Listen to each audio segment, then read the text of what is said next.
Ang kwentong ito ay hango sa totoong buhay. Mula ito sa isa nating kabayan na itago na lang natin sa pangalang Nato. Walang eksaktong taon. Sitio Sandoval, probinsya ng Negros Oriental. Marahil alam nyo na ang tampok nating karakter.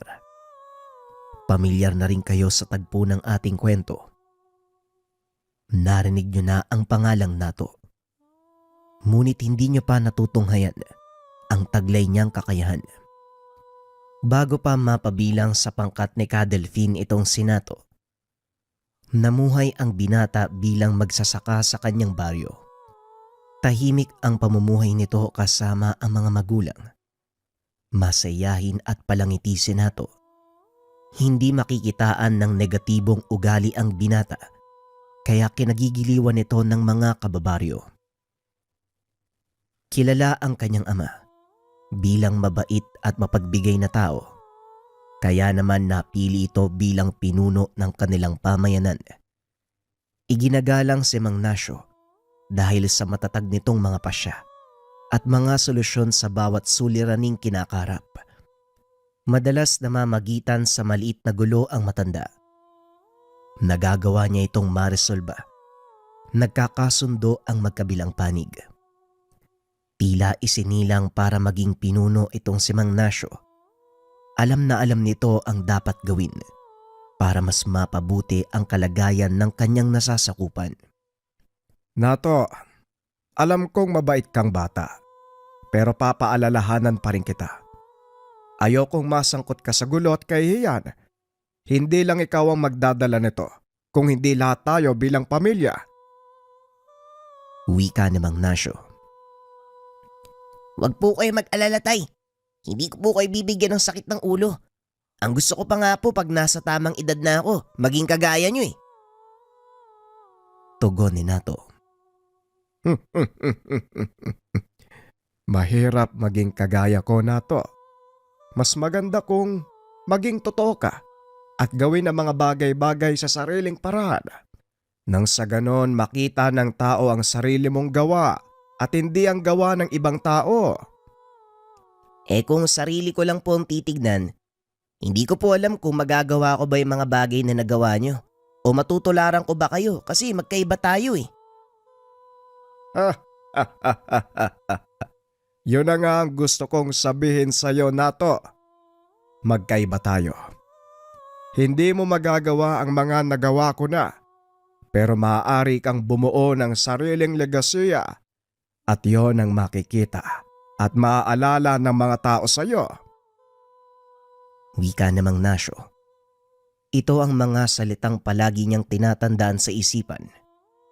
Bago mangyari ang isang kaganapan na lubusang bumago sa buhay at pagkatao ni Nato.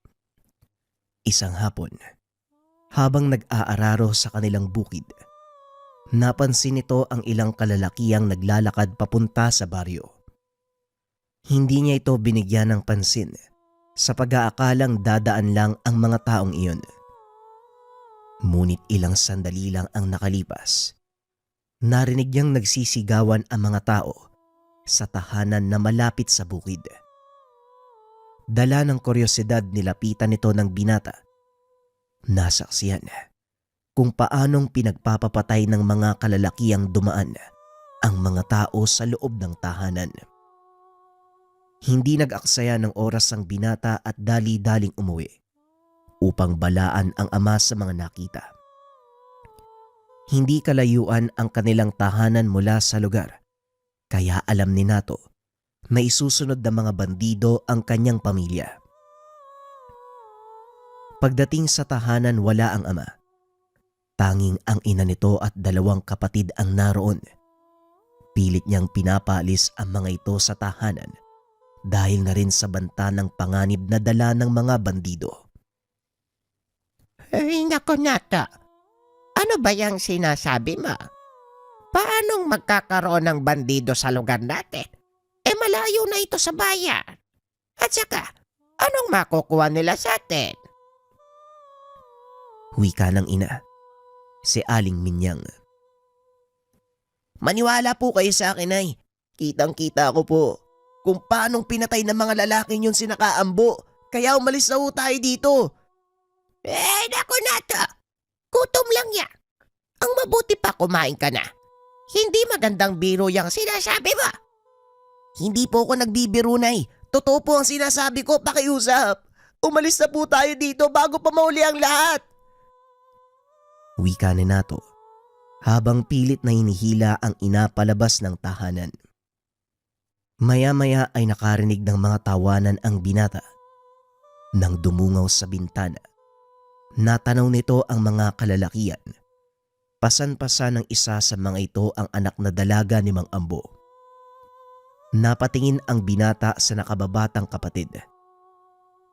Dalia, umalis ka na dito. Sa likod ka dumaan, nandito na sila. Wika ni Nato. Nataranta ang dalaga at dali-daling lumabas ng pintuan. Sa likod siya ng bahay dumaan. Ngunit saktong paglabas nito, isang palaso ang tumama sa ulo ni Dalia. Napasigaw na lamang ang ina ni Nato. Kinuha ni Nato ang itak na nakasugbit sa dingding. Sinugod ang mga kalalakian. Nagawa nitong tagain ang isa sa kanila. Ngunit sa kasamaang palad, nahuli naman siya ng isa. Hinampas ng matigas na bagay sa ulo, dahilan para mawala ng malay. Hindi na alam ni Nato ang mga susunod na nangyayari. Nagising na lang itong nakahandusay na ang ina sa lupa habang nilalapastangan ng mga bandido ang patay na katawan ng nakababatang kapatid. Tinanggalan nila ng kasuotan, isinabit sa nakaekis na kawayan, sinunog ang katawan. Walang nagawa ang binata. Akmang tatayo na sana ito, kaso nga lang nakatali ang mga paa.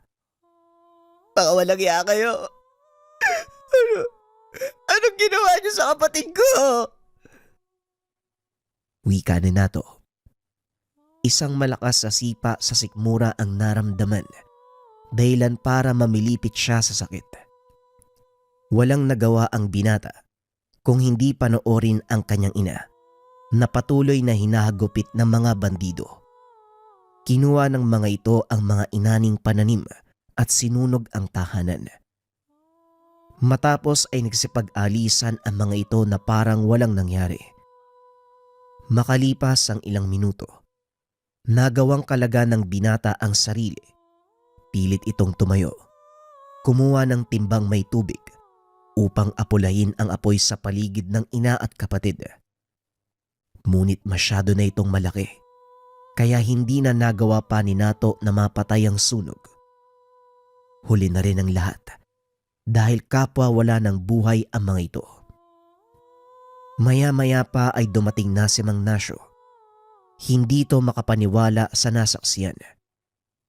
Nakatitig lang ito kay Nato na noon ay nakatulala sa isang sulok. Anong ginawa mo, Nato? Bakit po pinatay ang nanay at kapatid mo? Wika ni Mang Nasyo habang inuuga ang binata para magbalik sa wisyo. Hindi ako yung pumatay sa kanila, tatay. Sinugod tayo ng mga bandido. Kinuha ang lahat ng mga naipo nating salapi. At ang inatang nating pananim, pinatay nila si Nanay at Dalia. Pasensya na, Day. Wala akong nagawa. Mga walang hiya sila. Huwag madali ka. Ayusin mo ang sarili mo. Kailangan nating bumaba ng bayan para ipaalam ito sa pamunuan. Wika ni Mang Nasyo. Tumayo si Nato at naglakad palabas ng bakuran. Hindi pa rin maalis sa isipan nito ang ginawa ng mga bandido. Habang naglalakad, paulit-ulit nitong sinasabi ang mga kataga. Uubusin ko kayo. Uubusin ko kayo. Uubusin ko kayong lahat. Sinigawan siya ni Mang Nasyo dahil baka mapagkamalang baliw si Nato. Lalo pa may dala itong itak at kapirasong tela mula sa balabal ni Dalia. Huminto sa paglalakad ang dalawa Hinayaan ng matandang maupo si Nato. Nato, sabihin mo sa akin ang totoong nangyari. Ano ginawa nila sa nanay at kapatid mo? Mga hayop sila. Walang laban si Dahlia, tay. Ganon din si nanay. Hindi ako titigil hanggat hindi ko sila nauubos. Wika ni Nato. Paulit-ulit lang ang sinasabi nito. Kaya naalibadbaran si Mang Nasyo. Sinampal niya ang anak para matauhan. Magising ka nga, Nato. Ano bang nangyayari sa'yo? Ipaliwanag mo ang nangyari sa nanay at kapatid mo. Biglang napatitig si Nato sa ama. Humagulgol ng iyak. Isa-isang idinitalye ng binata ang nangyari.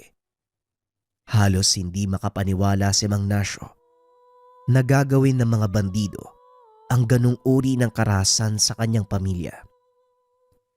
Huminga ng malalim ang matanda. Hinawakan sa magkabilang balikat si Nato. Ayusin mo ang iyong sarili. Nangyari na ang lahat. Hindi na natin maibabalik pa ang buhay nila. Ang isipin mo ay buhay ka. Magpasalamat ka para doon. Dahil may pagkakataon ka pang ayusin ang lahat. Hindi ka dapat manatili sa pait ng nakaraan at ikulong ang sarili sa pagigante. Huwag kang magpapaalipin sa galit na to. Unti-unti ka nitong lalamunin hanggang sa wala nang matira sa'yo. Bakit ganun kadali para sa inyo natanggapin ang pagkamatay nila, nanay? Hindi ka ba nasasaktan, tay? Asawa't anak mo ang namatay sa kamay ng mga bandido.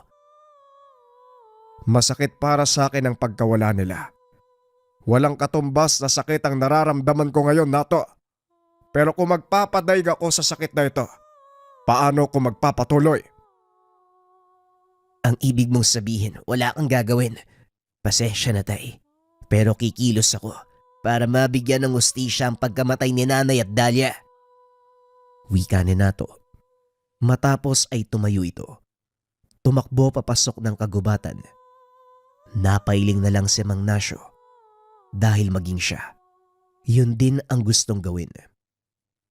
Bumalik sa tahanan ng matanda upang isalba ang anumang natira mula sa pagkasunog. Sa kasamaang palad naging abo ang lahat. Dali-dali nitong hinalukay ang tumpok na nasunog na kahoy. May kung ano itong hinahanap. Dahil abala sa kung anong ginagawa, hindi nito napansin ang grupo ng mga kalalakihang papadaan. Tio Nasyo, ano pong nangyari dito? Sino po yung sumunog ng bahay niyo? Wika ng isa sa mga kalalakihan. Isa ito sa kanyang mga tauhan at pamangkin ng kanyang asawa. Nilusob kami ng mga bandido. Pinatay nila ang tiya Minyang mo. Pati na rin si Dahlia. Mga walang ya sila. Ano? Paano nangyari yun? Alam na ba to ni tatay? Hindi pa, Arman. At yon ang bala kong gawin. Alis ako papunta sa kabilang baryo para ipagbigay alam sa tatay mo ang nangyari. Habang wala ako, maaari mo bang hanapin ang pinsan mo? Masyado niyang dinamdam ang mga nangyayari dahil siya ang narito. Nasaksiyan ni Nato kung paanong pinatay ng mga bandido ang kanyang ina at kapatid. Ako na po ang bahala kay Arman. Sa ngayon, kailangan malaman ng mga taga-baryo ang nangyari para makapaganda sila sa mga posibleng kaganapan. Sige, Arman. Maraming salamat. Hindi nasunog ang maliit na kahon na ito. Eto, kapag nahanap mo si Nato, iabot mo sa kanya. Sa susunod ko na ipapaliwanag kung ano ang laman ng kahon na yan. Wika ni Mang Nasyo habang inaabot sa pamangkin ang isang maliit na kahon. Selyado ito ng kung anong papel. Nagtataka si Arman kung bakit hindi nasunog ang kahon. Gayong gawa ito sa kahoy. Sige po, Tio Nasyo. Hahanapin ko na si Nato. Sasabihan ko rin ng mga kasama na ipakalat sa baryong nangyari. Muling wika ni Arman. Matapos ay lumakad na ang matanda. Samantalang si Nato naman, patuloy na naglalakad sa gitna ng kagubatan Walang tiyak na patutunguhan. Nagbabaka sakali ito. Masusumpungan ng mga taong pumatay sa kanyang ina at kapatid.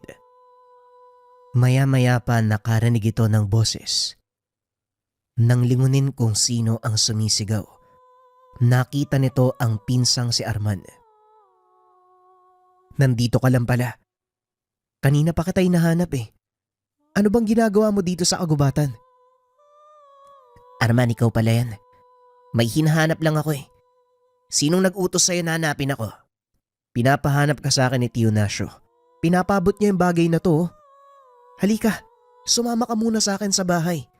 At kung yung mga bandidong hinahanap mo, hindi mo sila makikita sa lugar na ito. Sumama si Nato sa pinsan. Sa isip nito marahil tama si Arman. Ilang oras na siyang nag-iikot sa kagubatan. Wala kahit isang palatandaan ng mga bandido. Pagdating sa tahanan ni Arman, kinausap nito ng masinsina ng pinsan. Nung una ay ayaw pang magsalita ni Nato sa mga nangyari. Ngunit kalaunan ay napilitan nitong magkwento. Isinalaysay ang bawat detalye kung ano ang ginawa ng mga bandido sa kanyang kapatid at ina. Mga walang ya sila. Sa oras na makita ko ang grupong yun, hindi ko sila titigilan hanggat may natitirang buhay. Nauunawaan ko ang galit mo, pero sa ngayon wala yang magagawa. Alam mo sa iyong sarili na wala tayong sapat na kakayahan para kalabanin ang mga bandido.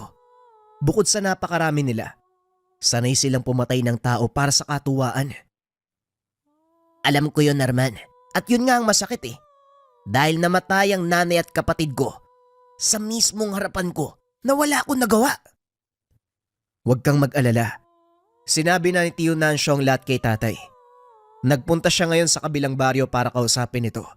Hindi pa nakakabalik ang matandang yon simula ng nakaraang linggo. Pero teka, maiba naman ako. Ano ba yung laman ng kahon na ipinapabigay sa'yo ni Tio Nasio? Ang totoo, hindi ko rin alam. Siguro antayin na lang nating bumalik si tatay. Tugon ni Nato. Habang nag-uusap, hindi na malaya ni Arman na nakatulog na pala ang pinsan. Napalingon na lang ito nang marinig na humihilik si Nato. Napansin ni Arman na punong-puno ng latay ang katawan ng binata. May mga pasading ito sa muka at ilang sugat sa kilay. Halata sa itsura nito ang matinding pagod na pinagdaanan, kaya hinayaan na lamang ni Arman na magpahinga. Kinabukasan, narinig ni Nato ang boses ng dalawang matanda na nag-uusap. Dali-dali itong bumangon sa kinahigaan. Nakita ang ama na kausap ang isa pang lalaki. Mabuti naman at gising ka na, Nato. Kumusta ang tulog mo? Maayos naman po tay. Kahit papaano nakapagpahinga ako. Kailan ho kayo dumating? Kagabi, pinuntahan ko ang Tio Vicente mo para humingi ng tulong. Napaliwanag ng tatay mo ang nangyari. Mabuti na lang at hinayaan kang mabuhay ng mga bandido. Alam mo bang kadalasan sa mga binibiktima ng mga bandido, hindi na nakakaligtas? Yun nga din po ang ipinagtataka ko. Hindi ko alam kung ano talaga ang dahilan nila. Bakit nila ako inayaang mabuhay? Pero nagpapasalamat ako dahil binigyan nila ako ng pagkakataon na mabigyan ng hustisya ang nangyari kay Nanay at Dalia. Yan din ang inilapit sa akin ng tatay mo.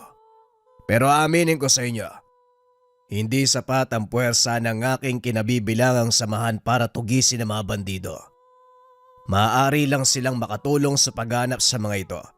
Ngunit wala silang magagawa pagdating sa labanan. Pero may isa pang paraan. Sana lang masumpungan ko ang taong yon. Wika ni Mang Vicente. Sino ang tinutukoy mo, Vicente? Huwag mo sabihin na yan ang piratang taga-Sitio Sandoval. Sila na lang ang pag-asa natin. Kilala ang pangkat ng taong yon bilang mamamatay bandido. Kinakatakutan sila ng pamahalaan at ng mga kagaya nilang pirata. Sinasabing ang pinuno nila ay may malademonyong kapangyarihan. Wika ni Vicente. Biglang naintriga si Nato sa sinabi ng Shuin, kaya pinakiusapan niya itong ituloy ang kwento kahit inaawat na ni Mang Nasyo. Ayon kay Mang Vicente, ang pangkat na ito ay naglilibot sa buong kapuluan para mangulimbat at ang mga nakukuha nilang kayamanan ibinabahagi sa mga mahihirap. Kilala bilang bayani ng Sitio Sandoval ang grupo at bawat isa sa mga kasapi nito nagtataglay ng kakaibang lakas o agimat. Agimat iyo. Ibig sabihin may mga kapangyarihan sila. Ganon na nga na to. Pero hindi lahat ng kasapi ay merong tangan. Iilan lang sa kanila ang meron. Ang pinuno at ang dalawa nitong malapit na tauhan. Paano ho natin sila mahanap? Wika ni Nato. Inawat na ni Mang Nasyo ang bayaw. Huwag mong punuin ng huwad na pag-asa ang isip ni Nato, Vicente. Alam mong imposibleng mahanap ang sinasabi mong tao. Kung totoong tumutulong sila sa iba, bakit hindi sila nagpapakita sa baryo natin? Alam kong hindi ka naniniwala sa kanila, Nasyo, pero marami nang nagpatotoo ng kanilang kakayahan. At hindi mo sila kailangang hanapin, Nato, dahil sila mismo ang hahanap sa'yo. Ay nako, Vicente. Nga pala, may bako. Naibigay ba ni Arman sa'yo ang malit na kahon? O tay, eto ho. Ano bang laman yan? At bakit hindi ko magawang buksan? Isang mahalagang bagay ang laman. Ipinamana ng aking mga ninuno. Hindi ko rin alam kung paanong bubuksan. Pero kabilin-bilin na nila. Ingatan ng bagay na ito. Dahil pagdating ng araw, kusa itong magbubukas sa taong karapat-dapat. Wika ni Mang Nasyo. Muli itong ibinalik kay Nato. Matapos ang pag-uusap, napagpasyahan ni Mang Vicente na doon na muna sila manatili. Binigyan ng maayos na libing si Aling Minyang at Dalia. Habang isinasagawa ang seremonya ng libing, bumalik sa alaala ni Nato ang lahat ng masayang panahon nung buhay pa ang ina at kapatid.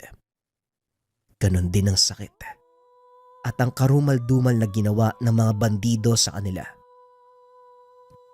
Nanay, Dalia, ipinapangako ko sa libingan ninyo na hindi ako titigil hanggat hindi nabibigyan ng katarungan ng pagkamatay nyo. Isinusumpa ko ito. Mamamatay lang ako kapag tapos na ang paggiganti. Nang mga oras na yon, mag-isa na lamang si Nato sa puntod. Nagpa siyang magpaiwan mag-isa dahil hindi niya matanggap sa sarili na wala na ang ina at kapatid. Maya-maya pa, bumuhos ang malakas na ulan na tila nakikiayon sa kanyang karamdaman. Tumingala ang binata at tumayo. Alam kong naririnig mo ko. Kung sino ko mang makapangyarihang nilalang na gumagabay sa aming lahat at may hawak ng aming tadhana, hinihiling ko sa'yo. Bigyan mo ko ng sapat na lakas at kakayahan para mabigyan ng katarungan ng kamatayan ng aking ina at kapatid. Marahil nagsasayang lang ako ng oras sa pakikipag-usap sa'yo. Ngunit alam kong nakikinig ka at patuloy akong nananalig sa'yo. Wika ni Nato. Nakatingala ang binata.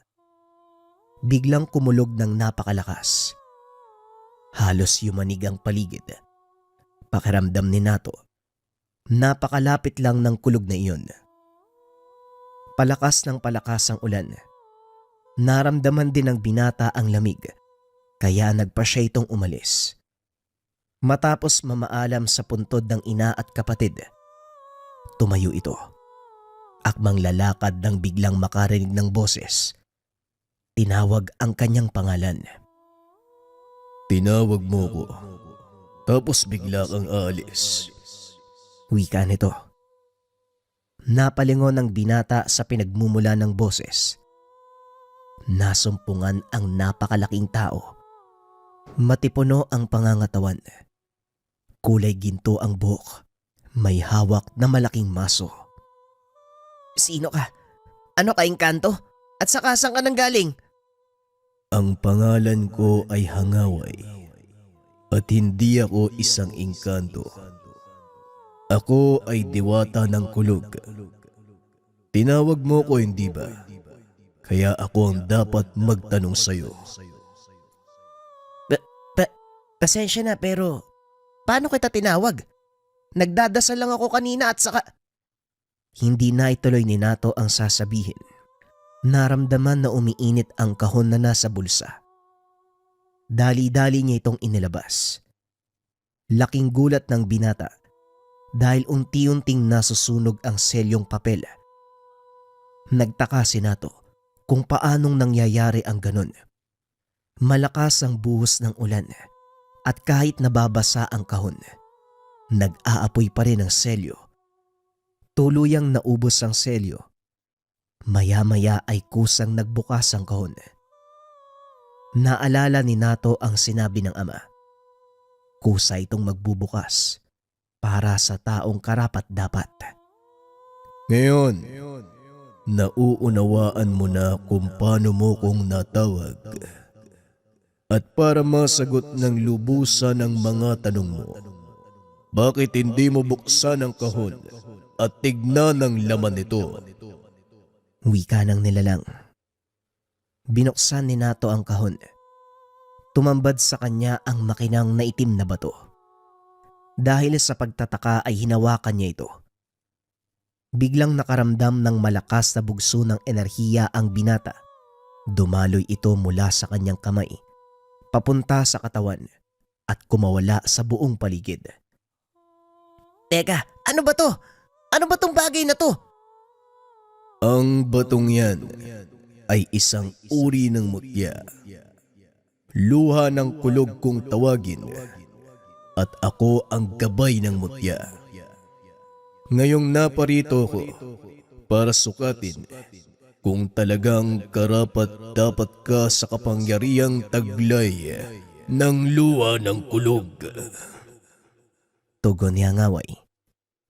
Inangat nito ang hawak na maso. Umamba na ihahampas sa puntod ng ina ni Nato. Mabilis na kumilos ang binata upang sanggay nito. Pagkalapat ng maso sa kanyang kamay, laking gulat ng nilalang dahil nagawa ng binatang patalsikin mula sa pagkakahawak ang malaking maso. Wag na wag mong babastusin ang libingan ng nanay at kapatid ko. Wala akong pakialam kung sino ka o kahit ano ka pa. Papatayin kita. Wika ni Nato. Napatras ang manggagaway dahil naramdaman nito ang malakas na enerhiya dumadaloy sa katawan ni Nato. Sumasagot maging ang kalupaan sa bawat paghakpang ng binata na lumilikha ng mahinang pagyanig. Walang duda, ikaw nga ang karapat-dapat na magmay-ari ng mutya. Hindi ko naiintindihan ang sinasabi mo. Pero maaari ko bang malaman kung ano ang kayang gawin ng mutyang ito? Malakas na kapangyarihan ang taglay ng luha ng kulog. May kakayahan itong manipulahin ang elemento ng lupa. Magagawa mong utusan ang kabundukan kung nanaisin. Ngunit nangangailangan ng iba yung kasanayan ang pagsasagawa ng kakayang iyon. Sa nakikita ko sa iyo, mukhang malayo pa ang lalakbayin mo. Pero wag kang mag-alala dahil gaya ng sinabi ko, ako ang gabay ng mutya. Sa makatuwid, ikaw ang Panginoon ko. Tugon ni Hangaway. Sa isip ni Nato, dininig ng kalangitan ang kanyang panalangin. Nagpadala ito ng isang nilalang na maaaring tumulong upang maisagawa ang mga binabalak. Gusto kong mabigyan ng hustisya ang kamatayan ng nanay ko at kapatid ko. Malaking tulong ang pagdating mo. Maganda ang iyong hangarin, pero isang babala ang ibibigay ko. Sa oras na gamitin mo sa pansariling kapakanan ng kapangyarihan ng mutya, mawawalan ito ng bisa. Tugon ng nilalang. Biglang nag-iba ang reaksyon sa mukha ni Nato. Tila nababasa ng nilalang ang kanyang saloobin. Sabihin mo nga sa akin ng away. Nababasa mo ba ang isipan ko? Hindi lang ang isip ang nababasa ko, maging ang iyong puso. Alam ko ang nararamdaman. Magkarugtong na tayo. Simula nang hawakan mo ang luha ng kulog. At kung ano man ang nararamdaman mo, nararamdaman ko din. Naku po, delikado pala. Hindi ako makakapag-isip ng masama nito ah. Pero alam mo, tama ka eh. Napag-isip-isip ko din. Walang maidudulot na kabutihan sa akin ng pag-iiganti. Kaya ngayon, ang mas pagtutuunan ko ng pansin kung paanong maiiwasan ang pananalakay na mga bandido. Huwag kang mag-alala. Kung yan ang magiging adhikain mo, kaysa mo ko. Wika ng nilalang. Matapos ay bigla itong nawala dahil dumating si Arman. Oh, nandito ka pa din? Kanina ka pa inahanap ni Tio Nasyo ah. Halika na, basang-basa ka na oh. Magkakasakit ka pa niyan eh. Kasi gusto ko munang mapag-isa, Arman. Pasensya na kayo kung nag-alala kayo ah. Tara, uwi na tayo. Tugon ni Nato. Pagdating sa tahanan, nagpalit ito ng damit upang makipag-usap sa mga kasama sa tahanan. Ano na ngayon ang balak niyong mag-ama? Itutuloy pa rin ba ang paghahanap sa mga bandido? Sa palagay ko, hindi yun ang nararapat gawin. Magiging makasarili ko kung gagawin ng bagay na ito para lang sa aming mag-ama. Napagpasyahan ko, ihanda ang baryo sa posibleng pagsalakay ng mga bandido. Tama ang sinabi mo, Vicente. Hindi nga natin sila kakayanin kung tutugisin natin sila. Mas mainam pa rin ang maging handa kaysa magpadalos-dalos ng pagpapasya. Mabuti naman kung ganon. Ikaw naman, Nato, anong gusto mong gawin? Tama ang sinabi ni tatay. Mabuti nang iwasan ng kapamakan kaysa harapin natin ito nang hindi tayo handa. At saka, kulang sa sapat na kaalaman sa pakikipaglaban. Mabuti na lang at natauhan ka. Hindi ko alam kung anong nagpabago sa isipan mo, pero mas makakabuti ang naging pasya niyong mag-ama. O siya, sasabihan ko mga kasama na pumunta dito upang mapulong sila sa mga dapat gawin. Wika namang Vicente. Kinabukasan maaga itong umalis upang pumunta sa kanilang himpilan sa kabundukan. Samantalang si Nato at Arman nagpunta sa bayan upang magliwaliw. Napag-isip-isip ni Arman na kailangan nito ni Nato upang makalimutan ang nangyari kahit sa sandaling oras. Habang naglalakad sa bayan, naaaliw si Nato sa mga nakikitang nagtatanghal sa gitna ng daan. Kapistahan sa bayang iyon, kaya naman maraming tao sa lugar. Sa loob ng mahabang panahon, ngayon lang uli tayo nakapasyal sa bayan ah. Masyado ka kasing abala sa mga gawain mo eh. Wala na kasing aasahan si nanay at tatay eh, kaya kailangan ko silang tulungan. Tugon ni Nato.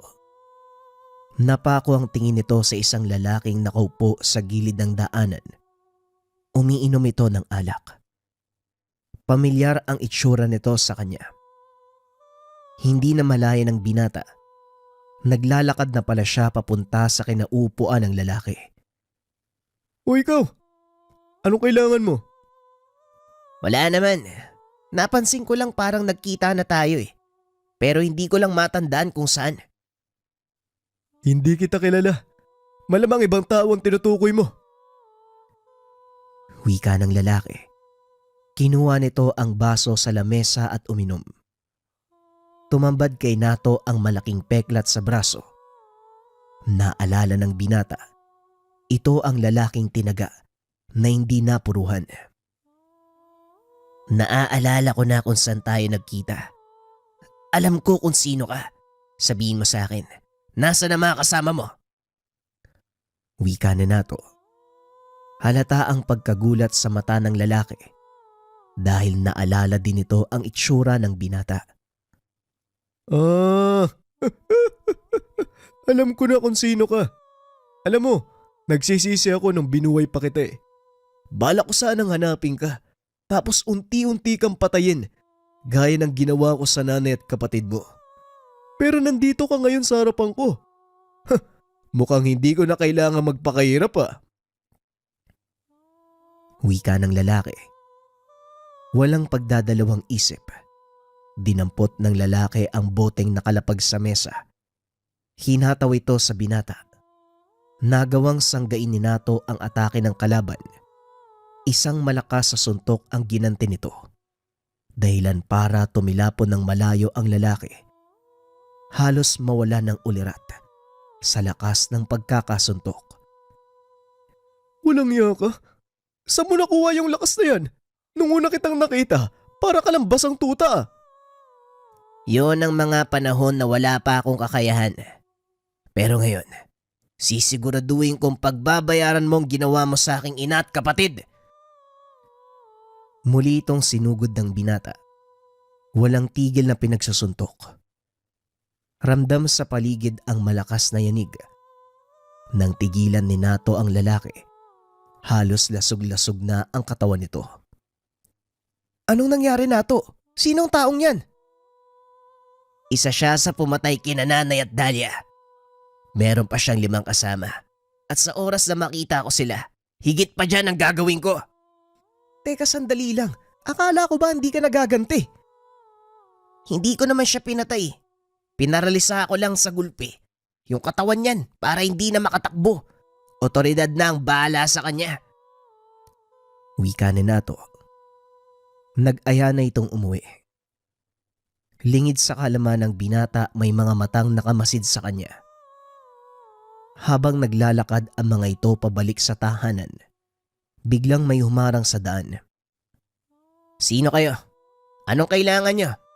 Kayo ba yung kasama ng lalaking ginulpi ko kanina? Hindi. Pero mensahero ko ng isang taong gustong kumausap sa'yo. Halika, sumunod ka sa akin. Wika ng lalaki. Akmang lalakad na sana si Nato.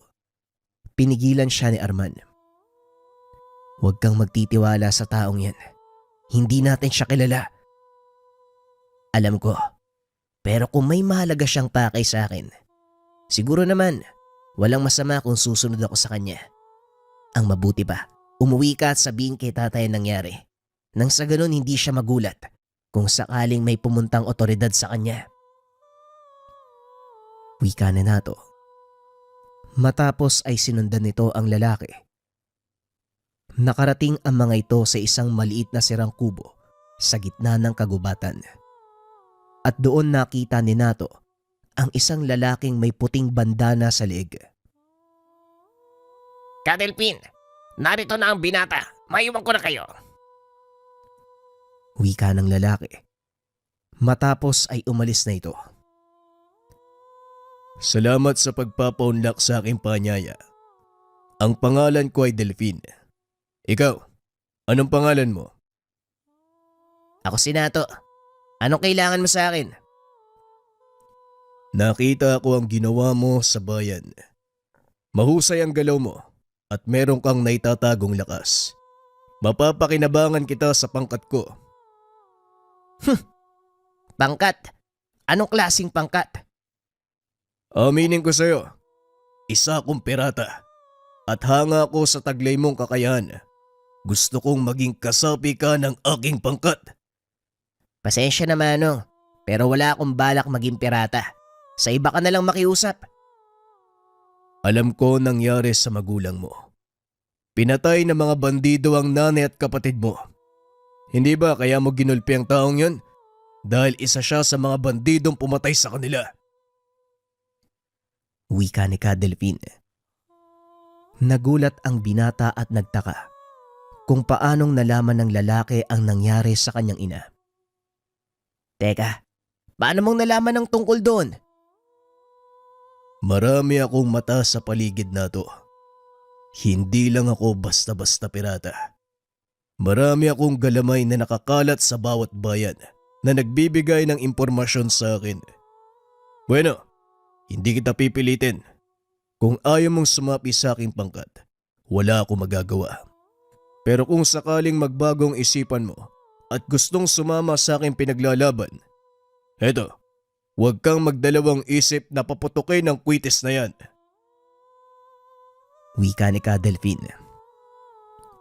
Tumayo ito at nagsimulang maglakad palayo. Tatawagin pa sana ni Nato ang Ginoo. Kaso nga lang bigla itong naglaho. Bumalik ang binata sa tahanan nila Mang Vicente. Laking gulat nito dahil naroon na ang otoridad, kausap ang kanyang ama. Oh, nandito ka na pala. Siya po ang anak ko, Kapitan. Wika ni Mang Nasyo. Nasa pangalaga namin yung lalaking ginulpi mo. Grabe yung ginawa mo sa tao. Pero mahusay ah. Dahil kasapi ng talamak na bandido ang taong yun. Matagal na naming hinahanap yung pangkat niya eh. Pinapagaling lang namin yung malalang pinsala sa katawan niya bago namin pigain ang impormasyon tungkol sa mga kasama. Wika ng kapitan. Ganun po ba? Medyo kinabahan ako dun ah. Akala ko makukulong na ako eh. Hindi mangyayari yon, Nato. Kabayanihan ang ginawa mo. Ngayon ito ang magiging simula ng iyong legasiya. Wika ni Mang Nasyo. Matapos ang kaganapang iyon, ipinatawag sa bayan si Nato para bigyan ng parangal. Kinausap ito ng pinuno ng bayan. Inalok ng trabaho bilang isa sa mga konstable. Ngunit tinanggihan nito ng binata. Pasensya na ho kayo, pero hindi ako nababagay sa ganyang trabaho eh. Mas gugustuhin ko mabuhay ng payapa, yung walang banta sa buhay. Wika ni Nato. Dahil sa ginawa mo, magiging mainit ka sa mata ng mga bandido. Paniguradong nalaman na nila, ikaw ang dahilan kung bakit nagulpi at nahuli ang isa sa mga kasama. Tugon ng alkalde. Bahala na ho. Kung gusto nila akong hulihin, malaya silang sumubok. Wala naman akong pakialam eh. Pero isang bagay lang ang sisiguraduhin ko sa inyo, alkalde. Sa oras na galawin nila ni isa sa mga kamag-anak ko, siguradong pagsisisihan nila. Wika ng binata. Matapos ang pakikipag-usap sa alkalde, umuwi na si Nato. Mag-isa lang itong lumakad dahil abala si Arman. Habang nasa daan, natatanaw nito ang dalampasigan. Nakita nito ang isang malaking galyon na nakadaong.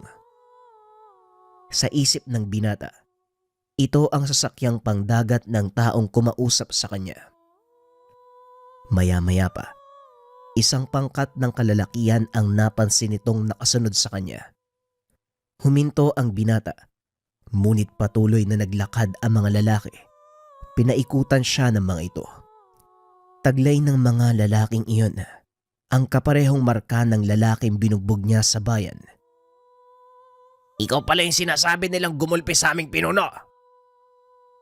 Oh, anong gagawin niyo? Aba, ayos ka. Ang lakas ng lobo. Tignan mo nga ang paligid. Hindi mo ba nakikita kung ilang kami? Nakikita ako. 7. O ano ngayon? Nairita ang lalaki sa pagiging pilosopo ni Nato. Kaya naglabas ito ng patalim. Itinutok sa leeg ng binata. Tignan natin ang kayabangan mo. Kung sawa ka na sa buhay mo, subukan mong kumilos. Siguraduhin mo lang na may babaon mo yan sa katawan ko. Dahil kung hindi, pagsisisihan mo ang pagtutok ng patalim sa leeg ko. Wika ni Nato. Inambahan ng saksak ng lalaki ang binata na siyang nagbigay ng pagkakataon kay Nato para yumuko. Sinuntok nito ang lupa. Laking gulat ng mga kalalakihan dahil bigla silang tumilapon palayo. Hinawakan ni Nato sa kamay ang lalaking may patalim, paulit-ulit na sinuntok. Akmang susugod pa sana ang mga kasama nang biglang ipadyak ni Nato ang kanyang paa. Nagtalsikan ng mga kalalakian dahil sa lakas ng bugsong pinakawala ng binata. Nagkamali kayo ng kinalaban. Gaya ng sinabi ko, pagsisisihan niyo ang pagharang sa akin. Ginulpe ni Nato ang mga bandido hanggang sa wala na sa mga ito ang may kakayahang tumayo. Nagpatuloy sa paglalakad si Nato. Laking gulat niya nang makarinig ng malakas sa pagsabog. Mula ito sa direksyon na kinaroroonan ng tahanan ni Mang Vicente. Dali-daling tumakbo ang binata. Laking gulat nito dahil nakita niya ang mga kalalakihang may hawak na itak. Nakapalibot ang mga ito sa tahanan ng tiyuhin. Marahang naglakad ang binata papalapit sa bakuran. Nakita nitong nasa loob ng bahay ang kanyang ama, pati na rin si Mang Vicente. Nang mapagtantong nasa panganib na ang mga ito, mabilis na sumugod si Nato. Isang malakas sa suntok sa lupa ang pinakawala ng binata, dahilan para magliparan ang malalaking tipak ng bato. Tinamaan ang mga bandidong nakabantay sa labas ng bahay. Napalibutan ng alikabok ang paligid na ginamit ni Nato bilang pangkubli.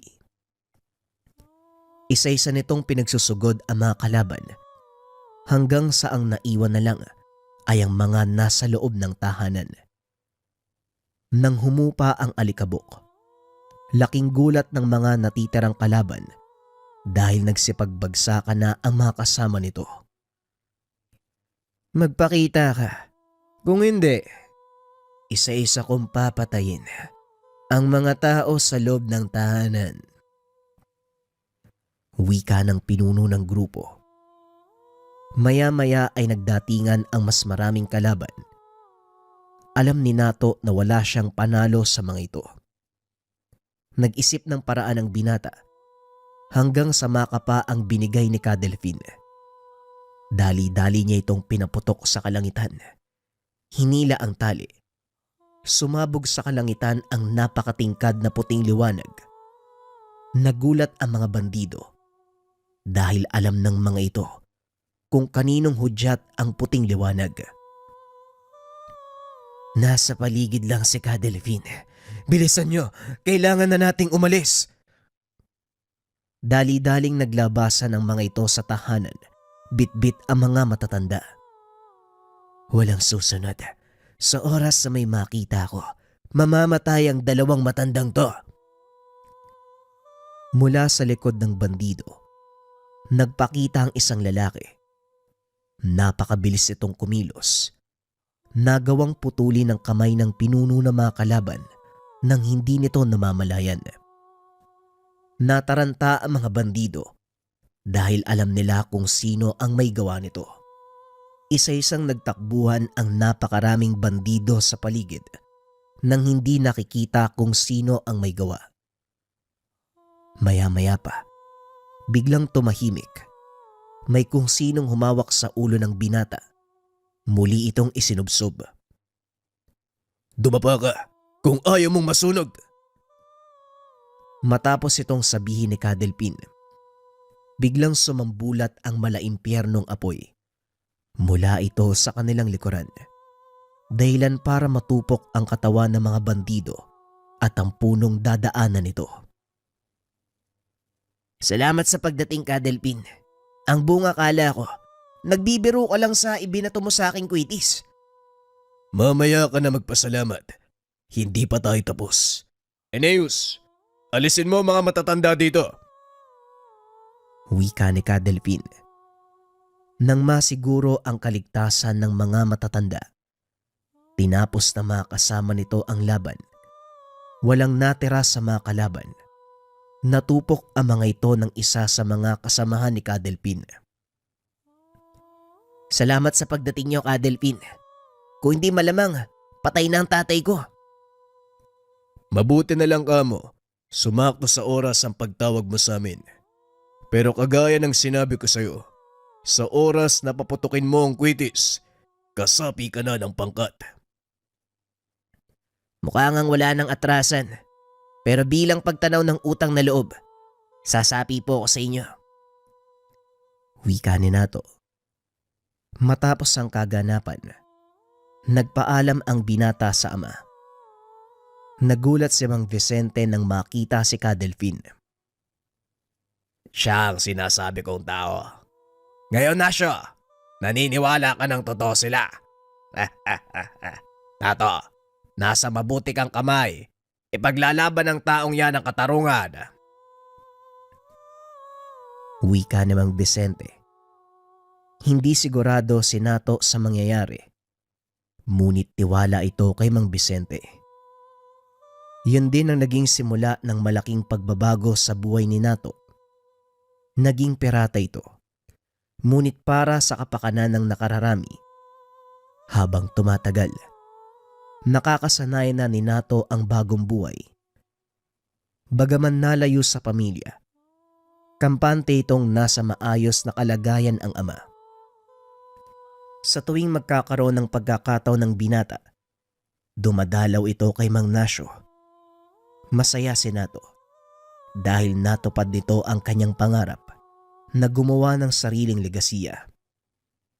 Bagaman kinakatakutan ng masasamang loob, nare-respeto naman ito ng mga kababaryo. Tinitingala dahil sa kanilang ginawang kabutihan.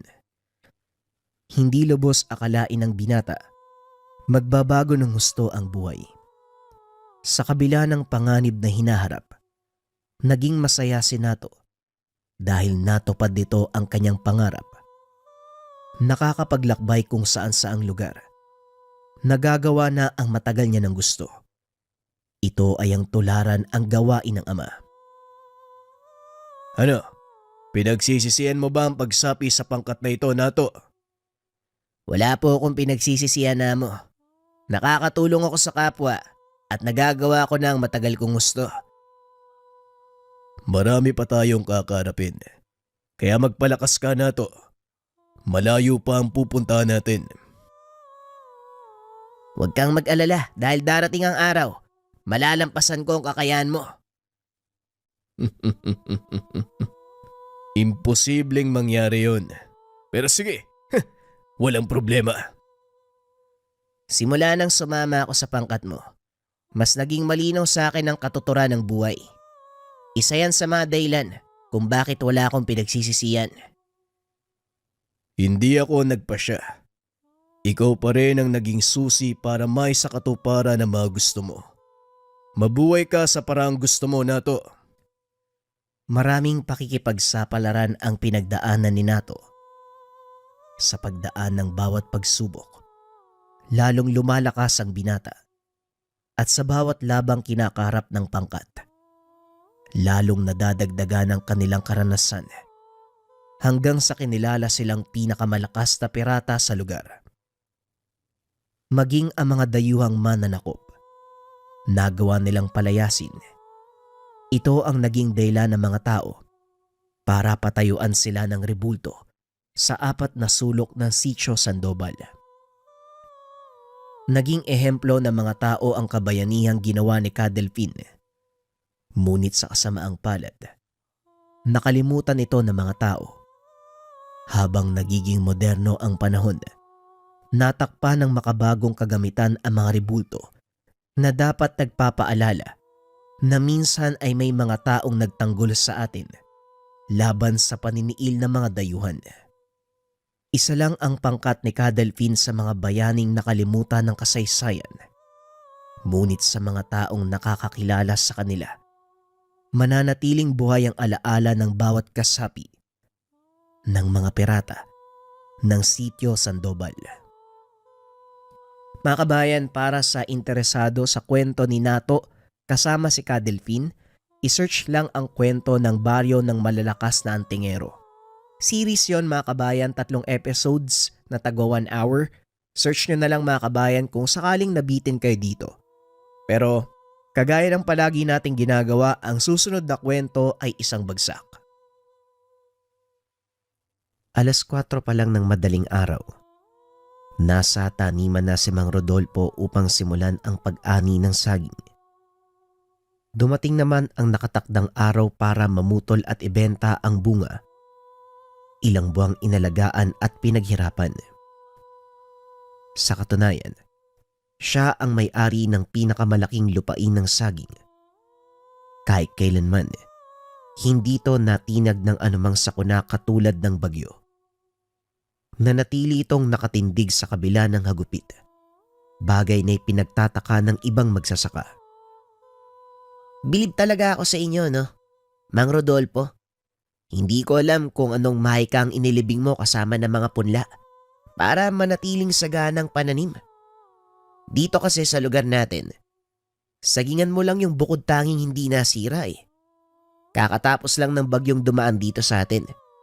Baka pwede mo namang sabihin sa akin ang sekreto mo para magawa ko. Wala nang natira ni isang puno sa pananim ko eh. At saka, hindi pinatapos ni Mang Rodolfo si Dante. Alam niyang nandito lamang ito para inisin siya. Ulit-ulitin ang mga salitang naririnig niya noon pa man. Mangungulit at kapag hindi pinagbigyan ay magagalit. Hindi pa sumisikat ang araw pero may gana ka ng mang-ines. Bakit hindi ka muna umuwi sa inyo? Magkape, maupo sa sala, o hindi kaya makinig ng balita sa radyo? Na siya namang ikinatigas ng mukha ni Dante. Sa kanilang dalawa, siya pa ang may ganang magalit. Eto ang tanda-tanda mo na, hindi ka marunong rumespeto sa mga tao. Kita mo nagsasalita pa ako, pinutol mo kaagad. Ay nako, hindi ka natuto ng respeto ano? Porket sagana yung taniman mo, sasabayan mo ng masamang ugali. Hindi porket wala kang magawa sa buhay, istorboin mo ang ibang tao, mandadamay ka. Dante, marami pa akong gagawin at wala akong balak na sayangin ang oras ko sa taong katulad mo. Kagad tinalikuran ni Mang Rodolfo ang bisita. Panay na rin ang kanyang paghugot ng hininga upang paupain ang tensyon na nararamdaman. Ayaw niyang makaramdam ng galit. Gayong umaga pa lang, ibinuhos na lamang ang buong atensyon sa pag-aani ng saging. Nang dumaan sa mahigit 20 puno, itinigil muna ni Mang Rodolfo ang gawain. Naupo siya sa tabi. Inilabas ang baon na tinapay at kumain. Maliwanag na rin ang paligid dahil sumikat na ang araw. Ilang sandali pa, napalingon siya nang marinig ang malakas na boses ng anak na si Rafael. Tatay Rodolfo, nasaan ho kayo? Napabuntong hininga na lamang si Mang Rodolfo nang makitang nagsisimula na naman ang anak. Likas itong mabiro kahit na seryoso ang sitwasyon. Rafael, nandito lang ako ha. Umagang-umaga ginagambala mo ang paligid eh. Hinaan mo nga ang boses mo. Alam mong nakita mo na nandito ako, sumisigaw ka pa. Hey, nandito lang pala ang gwapo kong tatay. Ang dakilang si Rodolfo. Isang magsasaka na kinaiinggitan ng lahat. Sinabing manahimik ka, ito. Nangaasar pa talaga. Baka gusto mong itali kita sa puno ng saging. Huwag mo kong sisimulan ha, maaga pa. Ito naman si tatay, hindi na mabiro eh. O ito, dinalhan ho kita ng kape. Nakita ko kasi na nagbulsa ka ng tinapay eh. Nga pala tay, dumaan si Mang Gimo kanina lang. Ang sabi niya, magpapatid daw siya ng 2 buwig ng saging. Kung pwede yung maihinog na sa susunod na araw. Nagbigay na nga ng bayad eh. Eto naman, tinanggap mo naman kagad. Ay nako Rafaelo, saka na lang sana. Hindi pa natin alam kung may maibibigay tayo. Hindi pa maihinog sa susunod na araw ang mga saging dito. Siguro, abutin pa ng 5 araw o 1 linggo. Wala na toy. Binigay na eh. Alangan naman hindi ko patanggapin. At saka, ako na ang bahalang maganap ng maibibigay kay Mang Gimo. Hoy Rafael, huwag kang gumawa ng kahit ano ha. Alam ko na yan eh. Lalagyan mo ng pampainog. Ay naku talaga tong taong to. Iwas-iwasan mo ang ganyang ugali ah. Ayaw ni Mang Gimo ng ganyan. Hindi ka na nadala nung nakaraang araw ah. Tatay naman, Wala namang pinagkaiba eh. Pareho lang naman maihinog saka mapapabilis pa. Ay nako, hindi na lang makinig. Huwag ka nang maraming sinasabi. Tumulong ka na lang. Dalin mo sa bahay ang mga saging. Ingatan mo nang hindi maiwalay sa buwig. Buwig ang bibilangin ng sukay natin mamaya. Nang makalis na si Rafael, ibinaling ni Mang Rodolfo ang pansin sa paglilinis. Pinuputol niya ang mga tuyong dahon ng saging. Inalis na rin ang mga ligaw na damo, pati na rin ang halamang nakapalibot sa bawat puno. Habang ginagawa niya ito, napansin niya na merong umaaligid. Pasimple niyang tinignan, nakita ang isang lalaki sa hindi kalayuan. Ito rin ang lalaki na madalas nakikitang pakalat-kalat sa lugar. Hindi niya ito kilala, o maging ang kanyang anak ay wala ring ideya kung sino ito. Nang tumagal, napagpasya niyang lapitan upang magtanong. Pero habang papalapit siya sa kinalalagyan nito ay meron pang ibang napansin. Kakaiba ang bigat ng presensya ng lalaki at sa sandaling matukoy kaagad siyang naging alisto. Magandang umaga, iho. Huwag mo sanang mamasamain ang aking katanungan. Ikaw ba ay may hinahanap? Mag-iisang linggo na kasi. Nakikita kita dito sa lugar namin eh. Napansin yon ng iba ko pang kakilala. Sino ka ba? Anong pakay mo dito? Tumingin lang kay Mang Rodolfo ang lalaki. Halos walang reaksyon. Ni hindi man lang nagpakita ng interes sa usapan. Nang hindi pa rin ito nagsalita makalipas ng ilang segundo, nagtanong muli ang matanda. Talaga bang wala kang balak sumagot o pipi ka? Iyo, mas mainam na magsalita ka para alam naming taga rito kung anong pakay mo. Hindi kami basta-basta tumatanggap ng panauhin na wala man lang balak magpakilala. Sa ginagawa mong yan, may tsansang pag-isipan ka ng masama o hindi kaya naman pagkaisaan ka dito. Pilit na hinuhuli ni Mang Rodolfo sa salita ang lalaki. Pero kahit anong gawin niya, nanatiling tikom ang bibig nito. Nainis na ang matanda, kaya dinaretso na lamang. Siguro, kapag sinabi ko kung ano ka, magsasalita ka na. Mabait akong tao, iho. Kaya kung pwedeng magpakilala ka na, yun na ang gawin mo. Kung ayaw mong magpakilala, pwede kang umalis. Bago ko pa maisipang iligpit ang katulad mong aswang. Dito natauhan ng lalaki. Mahahalata ang takot sa muka.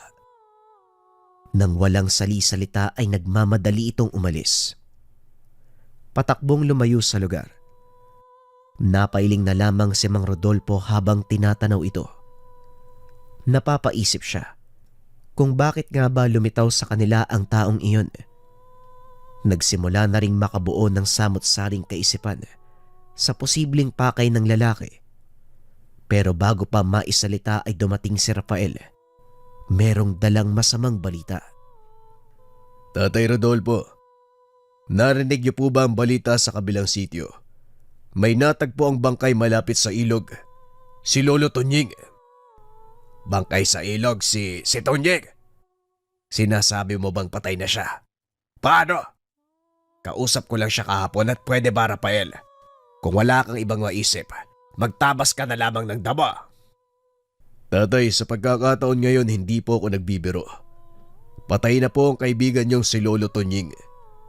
Ang sabi sa nakakita ng bangkay, hindi nalalayong gawa ito ng aswang. Maraming kalmot, may kagat, bakas na hindi gawa ng anumang hayop o tao, kung hindi uri lamang ng aswang. Pumantig ang tenga ni Mang Rodolfo sa narinig. Hindi dahil sa nalamang patay na ang kaibigan, kung hindi sa salaring aswang. Iniwanan niya na ang gawain. Nagmamadaling nagtungo sa kabilang sitio upang masuri ang nangyari. Katulad ng sinabi ng anak, malamig na bangkay na lamang ang naabutan. Dahan-dahan ding dinurog ang kanyang kalooban. Dahil sa lahat ng taong nakilala, si Mang Tonying ang namumukod tangi sa lahat. Sa kabutihan, sa kabaitan at sa pagiging matalik na kaibigan. Kausap lang niya ito kahapon. Nagkatuwaan pa sila pero ngayon ay sumakabilang buhay na. Nakikiramay ako sa pagkamatay ng kaibigan mo, Mang Rodolfo. May sasabihin po ako ha. Kagabi bandang 12:00. Naalimpungatan ako sa kakaibang ingay eh. Nakakakilabot. Parang mabangis na hayop tapos merong sigaw. Natakot ako kaya hindi ko na inalam eh. Isa pa, saglit lang naman din eh. Mga ilang segundo lang. Sa inuwa ko, Mang Rodolfo. Baka yun yung oras na inatake si Lolo Tonying ng isang nilalang. Parang aswang eh. Hindi imposible na tama ka, Danilo. Kung sino man ang damuhong yon, hindi ko siya mapapatawad sa ginawa niya. Tama lang ho na gumanti ka, Mang Rodolfo. Napakabait ni Lolo Tonying tapos namatay lang siya sa kamay ng isang aswang. Kahit ako man kapag nakita ko yung hayop na yun, walang pagdadalawang isip papatayin ko. Katulad ni Danilo ang hinanaing ng lahat. Hinikayat ni Mang Rodolfo na ipagiganti ang sinapit ng kaibigan. Hindi lang sa kanya naging mabuti si Mang Tonying, kung hindi sa lahat ng kabaryo. Tinawag pa itong lolo ng karamihan dahil magaan kung makitungo at parang inaalagaan silang lahat. Dahil dito, unti-unti na ring nabuo sa kalooban niya ang ideyang magigante. Sa hindi inasahan, biglang naisip ni Mang Rodolfo ang lalaki kanina. Nagmamadali siyang umalis at bumalik sa sagingan. Nagbabaka sakaling makita uli. Hindi rin nabigo dahil naroon nito. Nakasandal pa sa puno sa pinakadulo. Lalapitan na sana ni Mang Rodolfo. Kaso nga lang mabilis itong lumayo sa lugar. Hindi na rin niya nasundan dahil dumating ng hinihingal si Rafael. Si tatay naman oh. Daig pa ang kabayo sa bilis ng pagtakbo eh. Ano bang naisip niyo? Bigla-bigla na lang kayong umaalis. Ang hirap niyo pang habulin. Tignan mo na wala na. Bakit ka ba kasi sunod ng sunod? Hindi ba pwedeng maperme ka sa bahay? May hinahabol akong tao. Dahil sa'yo, hindi ko na naabutan. Sinuri ng tingin ang buong taniman. Ano daw? Sino ho ba kasi ang hinahanap nyo? At saka bakit nyo naman kailangang habulin? Naglalaro ba kayo ng habulan tapos ikaw yung taya? Puro kakalokohan ha? Ang hinahabol ko, ang posibleng salarin sa pagkamatay ni Tonyeg. Nararamdaman kong aswang ang taong yon. Ilang araw na siyang nagmamanman sa lugar natin. Kinakailangan ko siyang mapigilan bago pa makapambiktima ng ibang tao. Yung lalaki na pabalik-balik dito sa atin. Tay, hindi naman yun aswang. Nakita ko nga kausap ni Don Ramon eh. Siguro, nautusang magbantay. Don Ramon, sinasabi mo bang tauhan nyo ng hambog na Don? Kung ganun man, sana sa babuyan siya palakad-lakad, hindi kung saan-saan. Hindi rin ako kumbinsido na hindi yun aswang. Nararamdaman ko, merong kakaiba sa kanya. Ayang ka na naman sa pakiramdam mo to eh. Alam kong nabiyayaan ka ng mutya ng kalikasan. Pero hindi mo ba naaalala na minsan ka na rin nagkamali dahil puro ka hinala? Lahat ng mapupuntang tao sa lugar natin na hindi pamilyar sa inyo, pinaghihinalaan mong aswang. Ay, baka kapag nagkataon, mapasok ka pa sa gulo dahil dyan. Natahimik si Mang Rodolfo. Tama ang anak.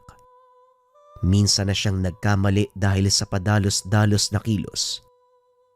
Pero para sa lalaking umaaligid sa kanilang lugar, sigurado siya. Magmula noong nagkamali, tiniyak niya na hindi na mauulit pa. Naging maingat na rin at pinapakinggan ng pakiramdam bago gumawa ng isang plano. Rafael, ang lalaking yon ay isang aswang. Maaaring nagkamali ako noon pero hindi na ngayon. Ang hiling ko lang sa iyo ay tulungan mo kung mahuli siya.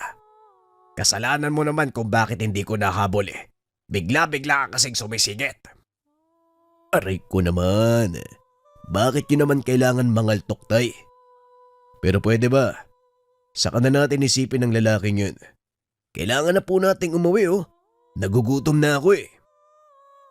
Ayos ka rin kakakain mo lang kanina, kakain ka na naman. Kaya lumalaki ang katawan mo dahil puro pagkain ang iniisip mo. O sige, dahil hindi na rin natin magilap yung lalaking yon, umuwi na muna tayo. Kailangan ko rin magpalit dahil nangangamoy pawis na. Oo nga tay, nangangamoy ka talaga. Hindi lang amoy pawis. Amoy matanda na amoy lupa. Talagang gusto mong mapalo ka. Hoy, halika dito. Lumapit ka nang makatikim ka. Kumaripas ng takbo si Rafael habang natatawa sa kanyang sinabi. Humabol naman si Mang Rodolfo na bagyang sumama ang pakiramdam sa narinig.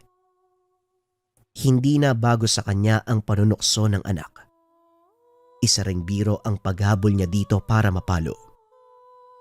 Pasado 11:00, nagdatingan ang mga suki na bibili ng saging.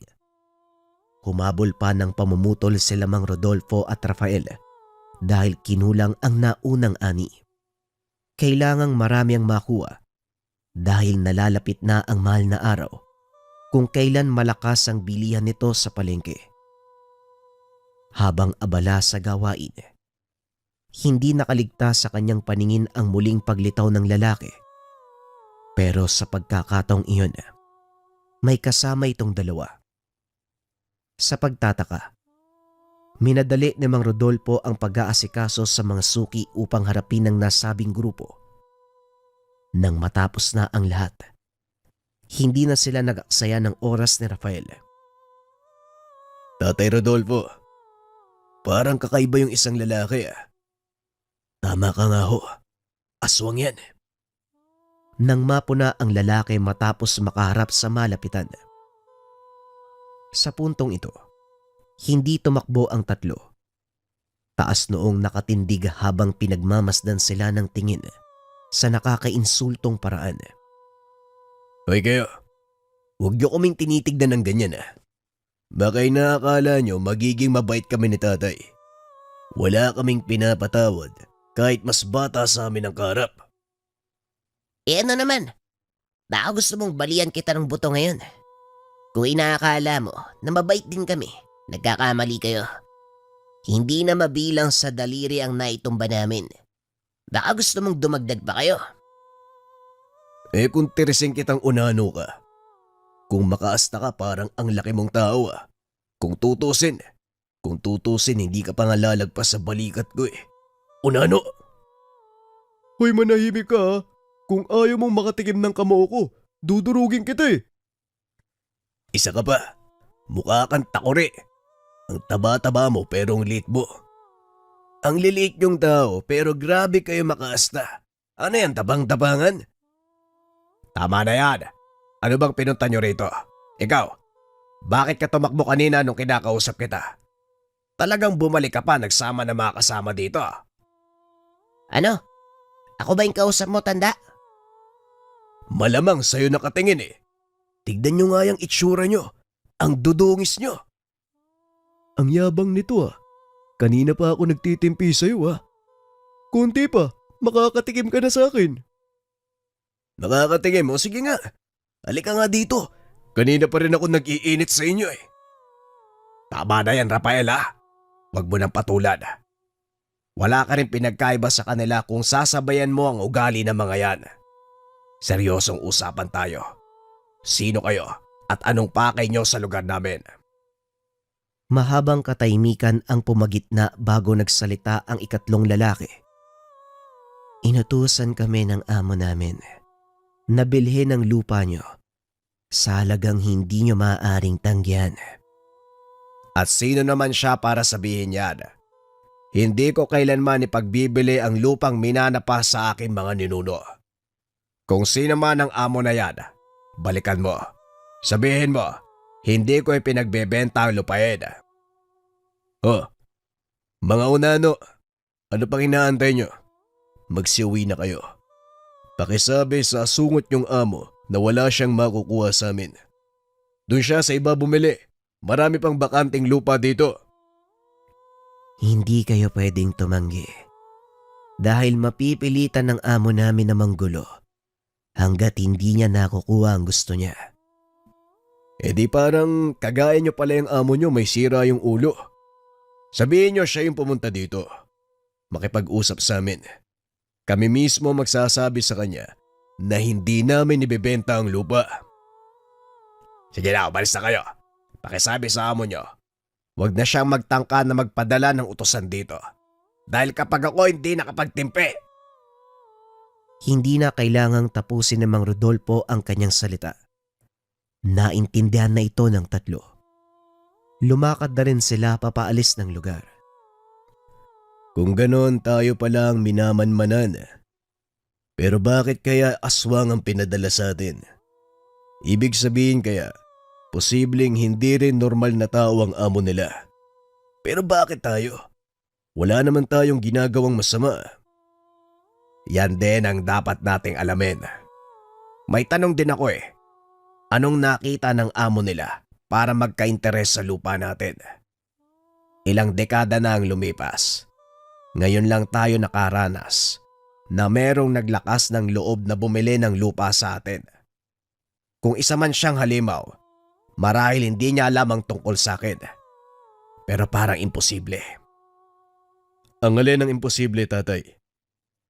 Sa isip ni Mang Rodolfo, kung isang aswang ang gustong bumili ng lupain, imposibleng hindi mararamdaman ang kanyang tangan.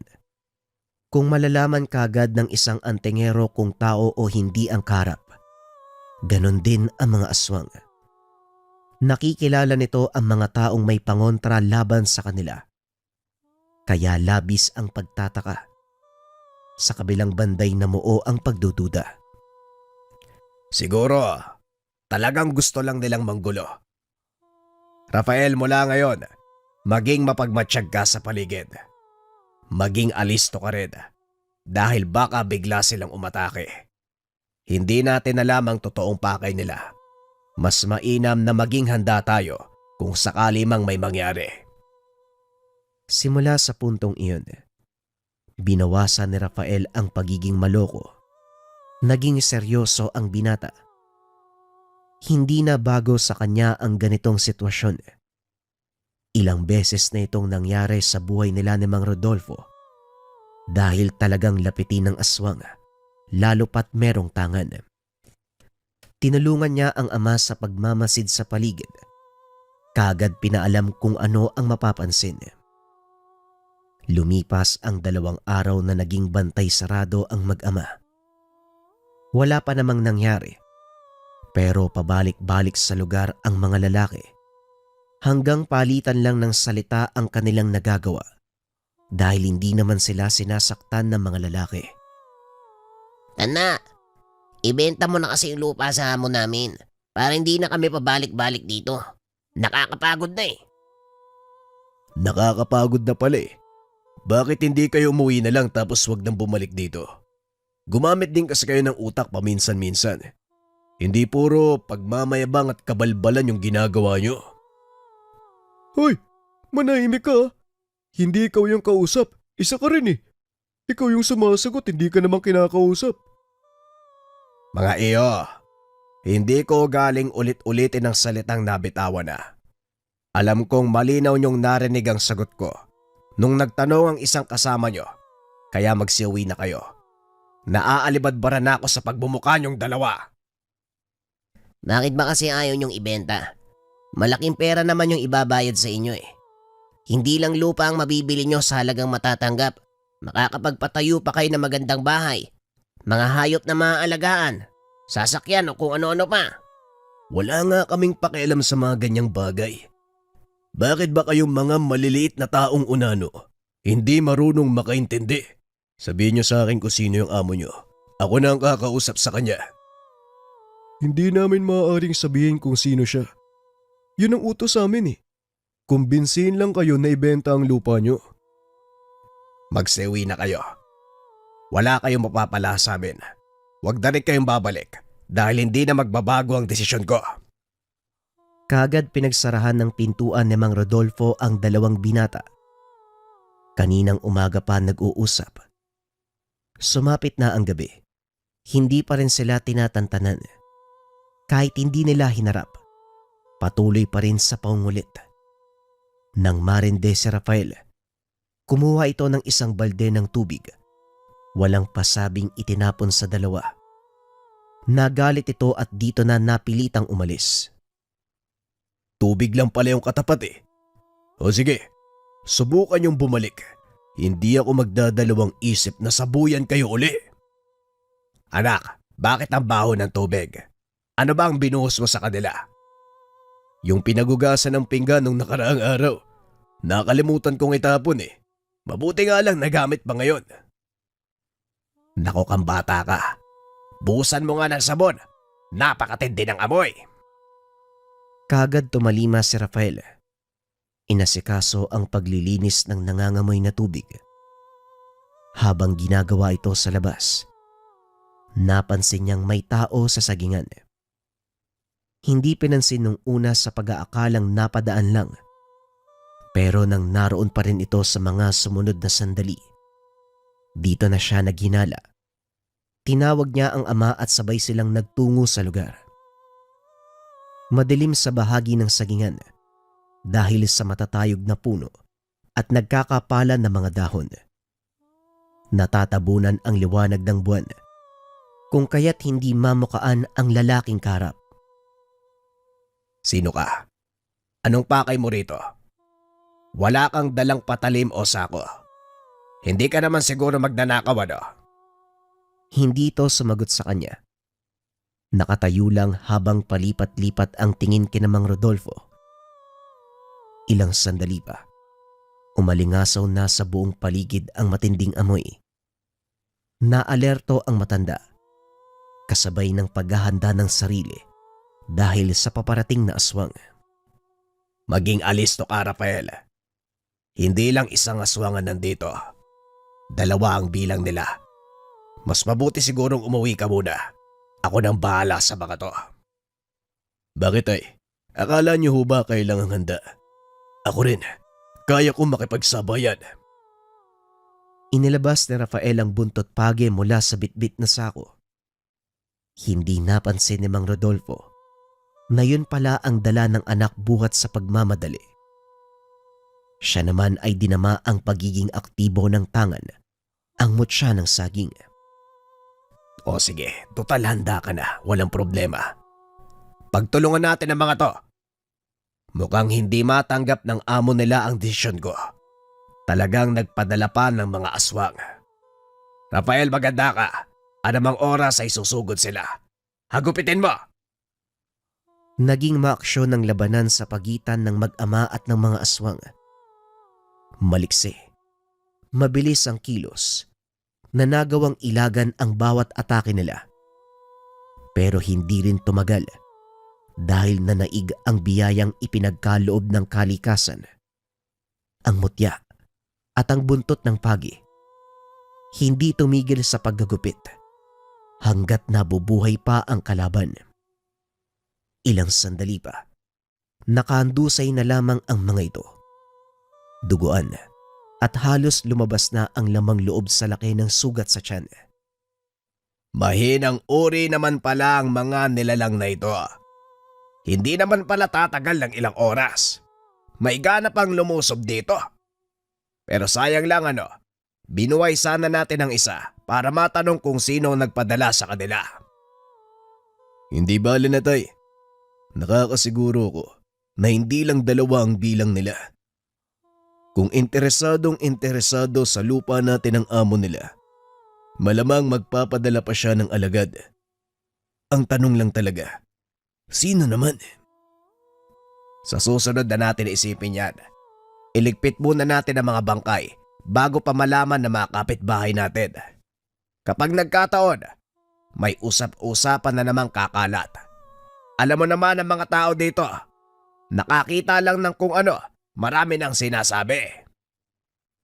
Naghukay sila sa pinakadulong bahagi ng taniman. Itinambak ang mga bangkay at doon sinunog. Hindi nila iniwanan hanggat hindi naging abo ang bawat buto ng napuksang nilalang. Kinabukasan, naging abala si Mang Rodolfo sa pagsusuri sa pananim. Nililinis at inaalisan ng mga tuyong dahon na itinambak doon sa hukay na pinagsunugan ng katawan ng aswang. Sa kalagitnaan ng kanyang trabaho, dumating ang matagal nang hindi nakikita na kapatid, si Mang Dionisio. Dionisio, ikaw ba Abat, ang tagal na panahon nung uli tayong nagkita. Kumusta ka na? Ay saan ka nakatira ngayon? Anong impyerno ang naghatid sa'yo dito? Eto namang Rodolfo, kumakasabi ng impyerno. Hinay-hinay ka nga sa pagtatanong. Hindi ko masasagot kung sunod-sunod. Ay, doon na tayo sa bahay mag-usap nang makapagmerienda rin tayo. Sakto may dala kang tinapay, may kape sa bahay. Naging masinsinan ang usapan ng magkapatid. Mula sa simpleng kumustahan, nauwi sa seryoso. Hindi nakasali si Rafael dahil mahalagang usapin ang naungkat. Binalikan ni Dionisio ang napagkasunduan ng kanilang ama at ng isang negosyante ang tungkol sa pagbebenta ng lupain noon. Hindi ito naituloy sa hindi malamang dahilan. Teka, sandali nga. Huwag mo sabihing may kinalaman ka sa pagpapadala ng mga tauhan dito para sindakin kami ni Rafael. Dionisio, magsabi ka nga ng totoo. Anong kalokohan ang pinasok mo? Ay, baliw ka bang matanda ka? Anong pagpapadala ng mga tauhan? May nanggugulo ba sa inyo? Kakadating ko lang dito kung ano-anong sinasabi mo sa akin. Meron. At hindi ordinaryong tao. Meron silang lahing aswang. Kamuntikan na nga kami kagabi. Mabuti na lang at nagawa naming labanan. Teka, paanong nangyari? Wala naman yan sa usapan namin eh. Usapan niya. Sabi na nga ba may kinalaman ka sa bagay na yon. Hindi ko akalain na magagawa mong ibenta sa masamang nilalang ang mga kadugo mo. Traidor ka! Hindi lang sa lupain ang angka natin, kung hindi pati na rin sa kapatid mo at kay Rafael na iyong pamangkin. Hoy, matanda magulos dili ka nga, Rodolfo. Huwag kang magalit sa akin. Huwag kang mag-alala. Kakausapin ko si Amo na tigilan na kayo. Hindi bale na. Ngayong alam na namin na isa kang traidor. Hindi lang sa aswang na pinapadala dito kami mag-iingat, kung hindi pati na rin sa'yo. Mabuti pang umalis ka na, bago pa ako makagawa ng kung anong ikakasama mo. Sinubukan pang makiusap at magpaliwanag ni Mang Dionisio, pero hindi na nakinig si Rodolfo. Hindi niya lubos akalain na magagawa ito ng kapatid sa kanya. Noong nabubuhay pa ang kanilang ama, alam niyang may kinausap itong negosyante na siyang bibili ng lupain. Napilitan lamang sa desisyon dahil naging maselan ang pagbubuntis ng ina at kinakailangan ng halaga para sa ospital.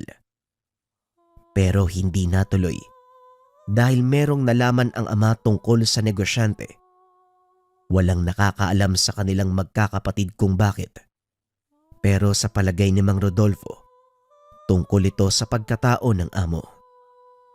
Tay, sa tingin niyo, sariling desisyon ni Tio Dionisio ang nangyari o baka naman naipit lang din siya? Pakiramdam ko kasi parang labag sa kalooban niya na ipagbenta ang ari-arian ng angkan niyo eh. Anong ibig mong sabihing naipit lang din siya? Kasi hindi ba matagal nang usapin ang bagay na to? Paano kung pinuntahan si Tio Dionisio ng negosyante tapos binantaan? O hindi kaya siya mismo yung lumapit at nakipag-usap na bilhin uli yung lupa?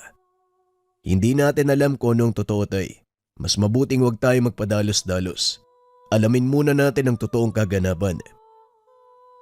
Alinman sa dalawa, kapag nalaman ko kung anong kalokohan ang pinasok ng tiyo mo, hinding-hindi ko na siya mapapatawad. Kahit kapatid ko pa siya. Pareho kaming nangako sa puntod ni tatay. Aalagaan at ipapamana sa mga apo ang lupang kanilang iniwan. Kung magpupumilit siyang ibenta, magkakamatayan kami. Wag naman sanang umabot sa ganun, tay. Wala na akong gwapitong tatay niyan. Hoy, huwag ka magbiro ngayon, Rafael ha. Wala ako sa wisyo para makipagbiroan. Basta sinisiguro ko, hinding-hindi ko mapapatawad si Dionisio kapag binenta niya ang lupain. Nang mga sumunod na araw, pabalik-balik si Mang Dionisio sa kanila. Kinukumbinse si Mang Rodolfo na ibenta na ang lupa. Paulit-ulit na humihindi ang matanda. Kahit anong pakiusap, hindi niya magawang sundin ng kapatid dahil mas nangingibabaw sa kanya ang pagpapahalaga ng pangakong binitawan sa yumaong ama.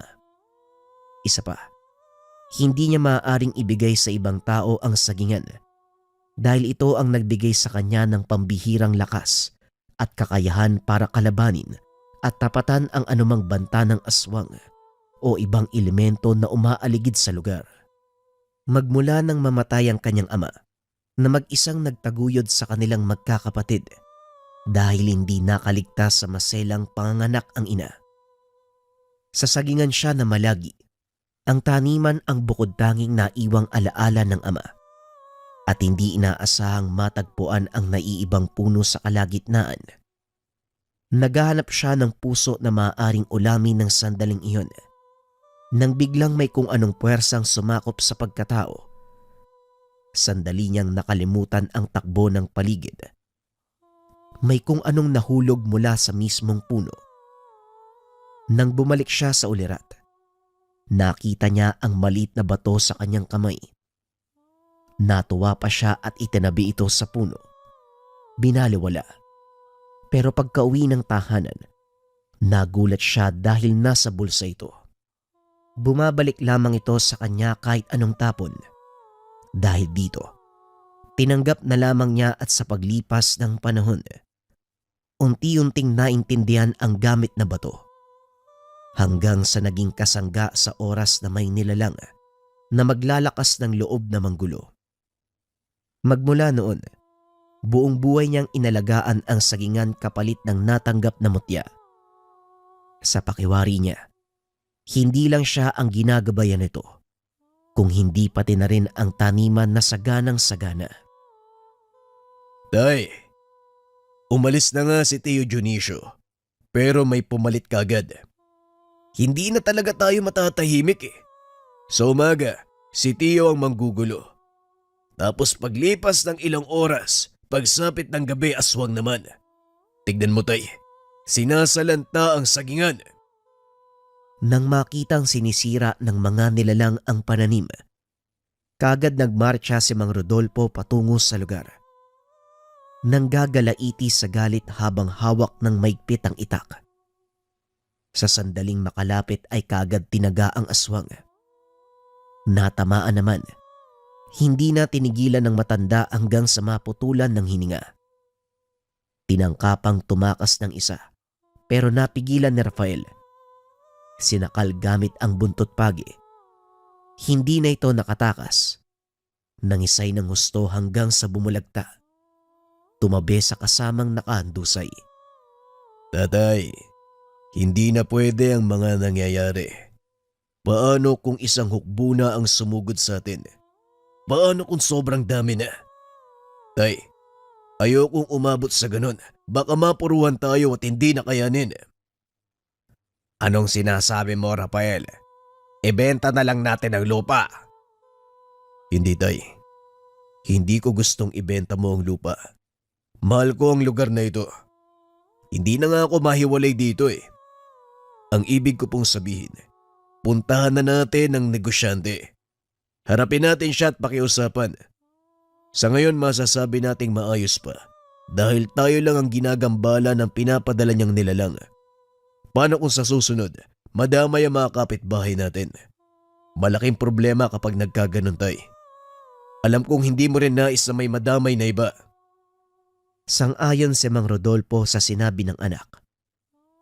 Nang sumunod na araw naganda na sila sa planong pagharap. Nang dumalaw muli ang kapatid na si Mang Dionisio, sinundan nila ito pauwi at nalaman ang negosyante ay si Don Ramon. Isang tanyag na negosyante sa lugar noong kapanahunan ng kanilang mga magulang. Maraming usap-usapan patungkol sa Don. Nasangkot sa iba't ibang lihim na krimen. Pero dahil walang sapat na ebidensya, malaya pa rin itong nakakakilos. Ang pinakamalala sa lahat, ang balitang may nakakita rito sa anyong aswang. Wala nga lang naniwala dahil ang nagsabi ay si Moyang, isang baliw sa baryo. Matapos lumaganap ang usaping iyon, hindi na rin mahagilap si Moyang. Pagkarating sa pabrika ni Don Ramon, hindi muna sila sumugod kagad dahil marami ang tauhang nakapaligid. Isa pa, wala silang planong manggulo sa lugar. Aalamin lang kung sino ang negosyante upang mapagplanuhan ang susunod na hakbang. Tay, sayang naman. Sana pinuntahan na natin yung Don eh. Malay mo madaan natin sa maayos na usapan. Hindi. Hindi, Rafael. Kilala ko si Don Ramon noong kabataan ko pa. Simula nang magkamuwang ako, naririnig ko na ang pangalan niya. Hindi siya madaling pakiusapan. Isa siyang malupit at barahas. Aswang ang matandang yan. Napansin ko nga rin yan, tay. Ang inaalala ko pa si Tio Dionisio. Paano kung saktan siya ng Don? Hindi natin alam ang tunay na dahilan ni Tio Dionisio. Baka may pinangahawakan yung Don sa kanya. Isa pa yan. Isa pa yung chewin mong yan. Ngayong matanda na, ay saka pa tumigas yung ulo. Hindi rin talaga nag-iisip, no? Walang utak. Kakampi sa aswang pa talaga. Nasa talampakan yata yung utak ng matandang yun eh. Tatay naman, oo, nakakainis talaga yung ginagawa ni Tio. Pero hindi po ba dapat nating alamin muna kung sino ang may gustong maibenta ang lupa? Siya ba o yung negosyante? Kung meron bang pinanghahawakan ng Don sa kanya? Medyo kilala ko din si Tio eh. Hindi naman ganun kasama yun. Kamunti ka nang makalimutan ni Mang Rodolfo ang tungkol sa bagay na yun. Mabuti na lamang pinaalala ng anak. Kung hindi, baka sa susunod na pagkikita nila ng kapatid, pisikala na ang mangyari sa kanya. Galit na galit siya kay Dionisio, pero dapat munang alamin kung ano ang katotohanan. Inantay niya ang muling pagdalaw ng kapatid. Pero lumipas na lamang ang 3 araw ay wala itong paramdam. Hindi na rin nagpapadala ng aswang si Don Ramon. Naisip na Mang Rodolfo na baka ito na ang umayaw matapos ang ilang ulit na hindian. Dahil dito, ibinaling niya ang atensyon sa gawain sa sagingan. May bunga na maaaring anihin at may suki na nag-iintay. Pasado 8:00 nang matapos ang pamumutol. Hapon na nagsimula dahil hindi nakapagsabi kagad ang suki. Hinakot na lamang nila Rafael ang buwig patungo sa bahay upang maiayos sa lagayan. Nang isang buwig na lamang ang natira, si Rafael na ang kumarga. Niligpit na lang din ni Mang Rodolfo ang patalim na ginamit. Pero bago matapos, bigla siyang napalingon nang may kung anong dumaan sa likuran. Nanindig kagad ang kanyang mga balahibo. Nang tignan ng tangan ay aktibo ito. Mula sa sako, inilabas niya ang patalim at inobserba ng paligid. May nakikita siyang figura na palipat-lipat sa mga puno ng saging. Matindi ang pag-alingasaw ng amoy na kahit siya ay halos maduwal na. Tay, ayos lang ho ba kayo? Napakabaho ah. Siguradong aswang yun.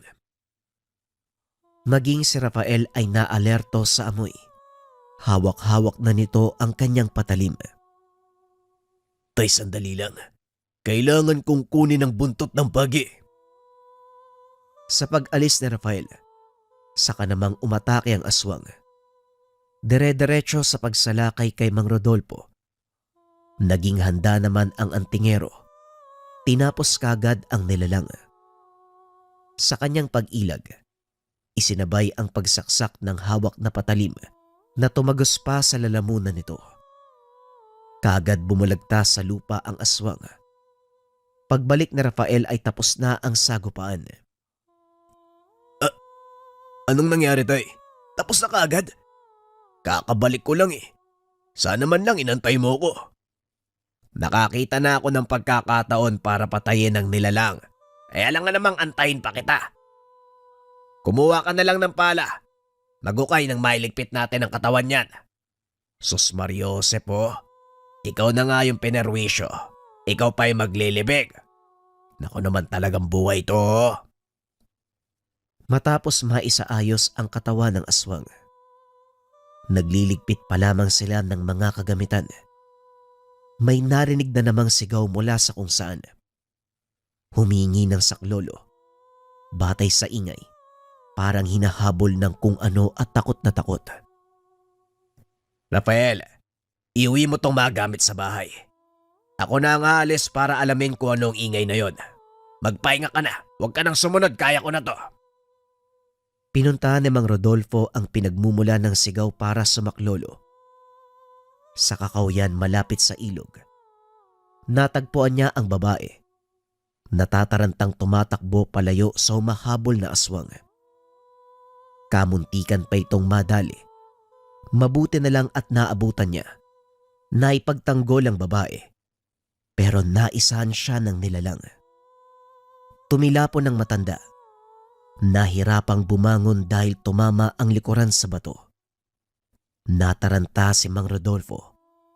Kitang-kita niyang lumalapit na ang nilalang sa kanya.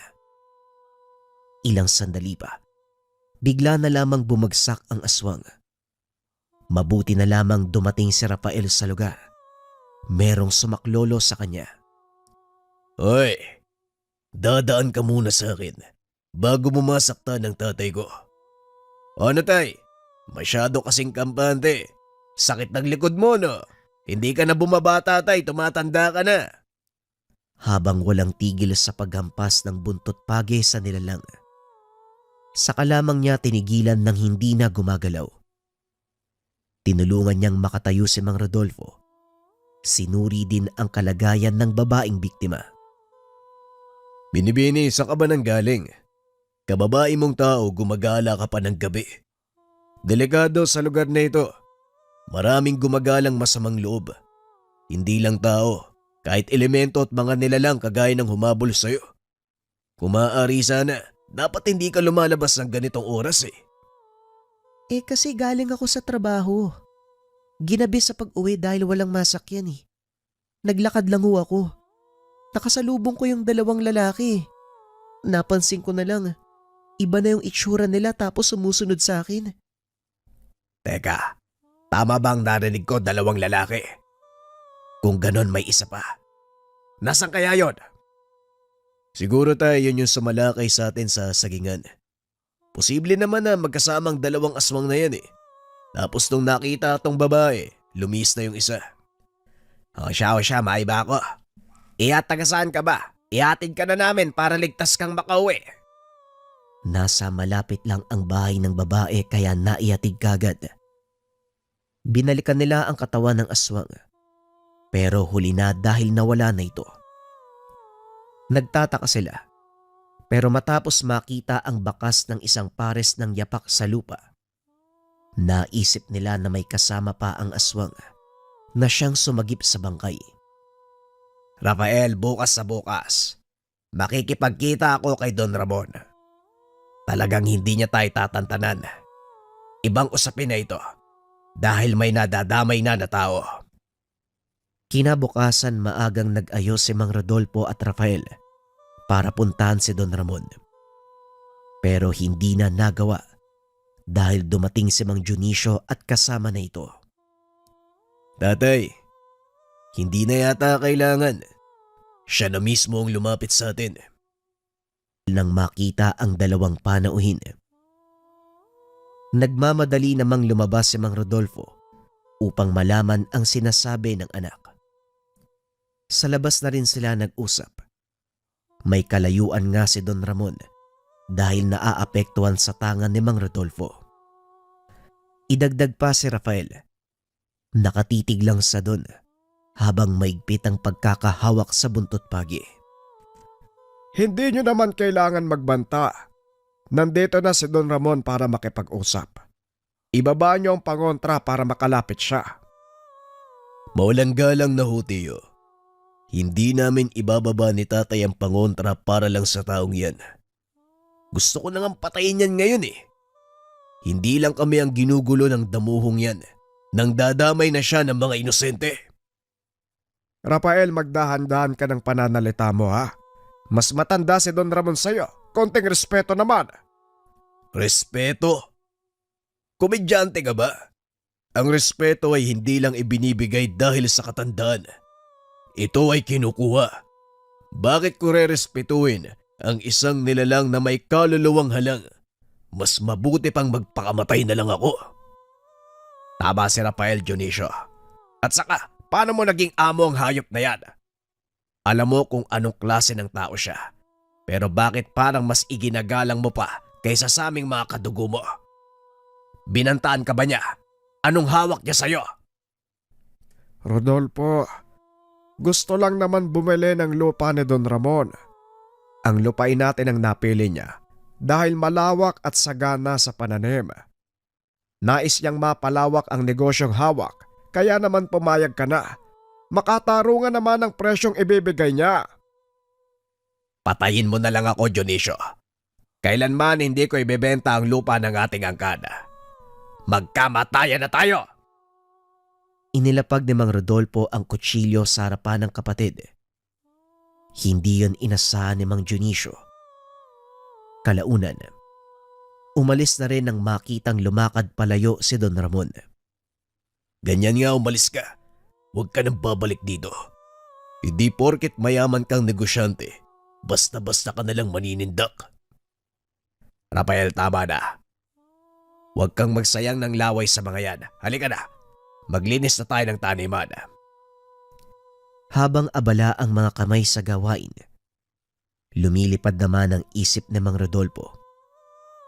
Hindi maiwasang mag-isip kung paano naging magkaibigan si Don Ramon at Mang Dionisio. Kung tutusin, minsan ang nagkasagutan ang dalawa nung nakita ng kanyang kapatid na pinagnanasaan ng matandang yun ang panganay na anak. Halos magkamatayan pa sila ng araw na yun.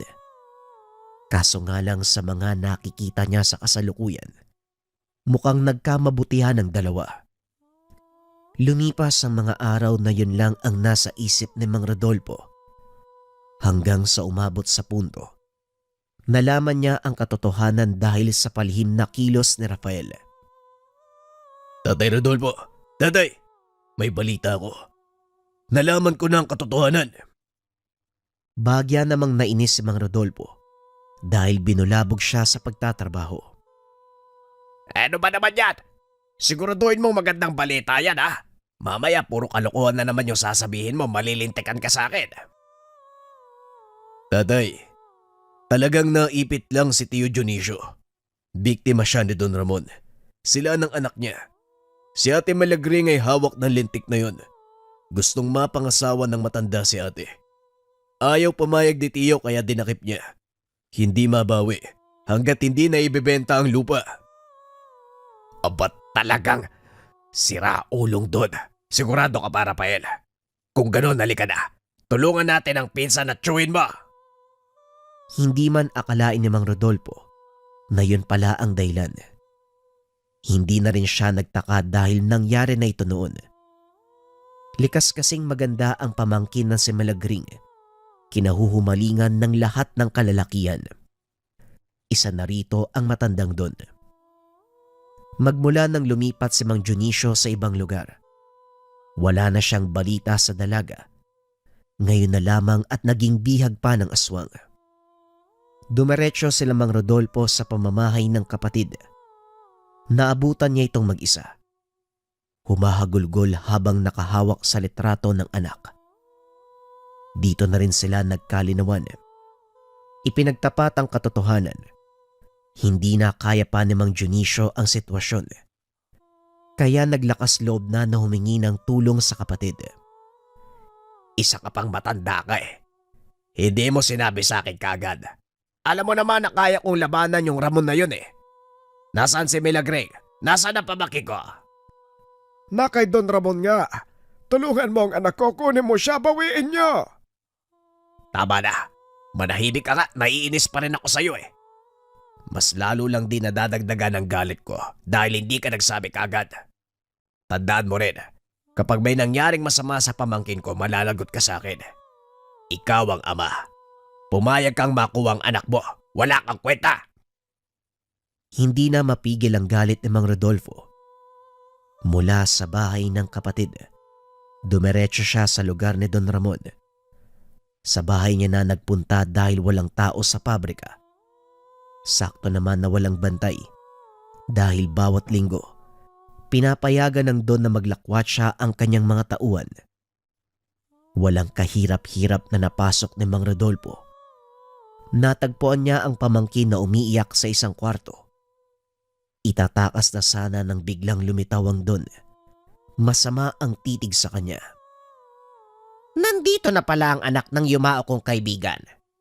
Alam mo ba, pwede kitang ipadampot sa otoridad dahil sa ginawa mong pagpasok sa bahay ko.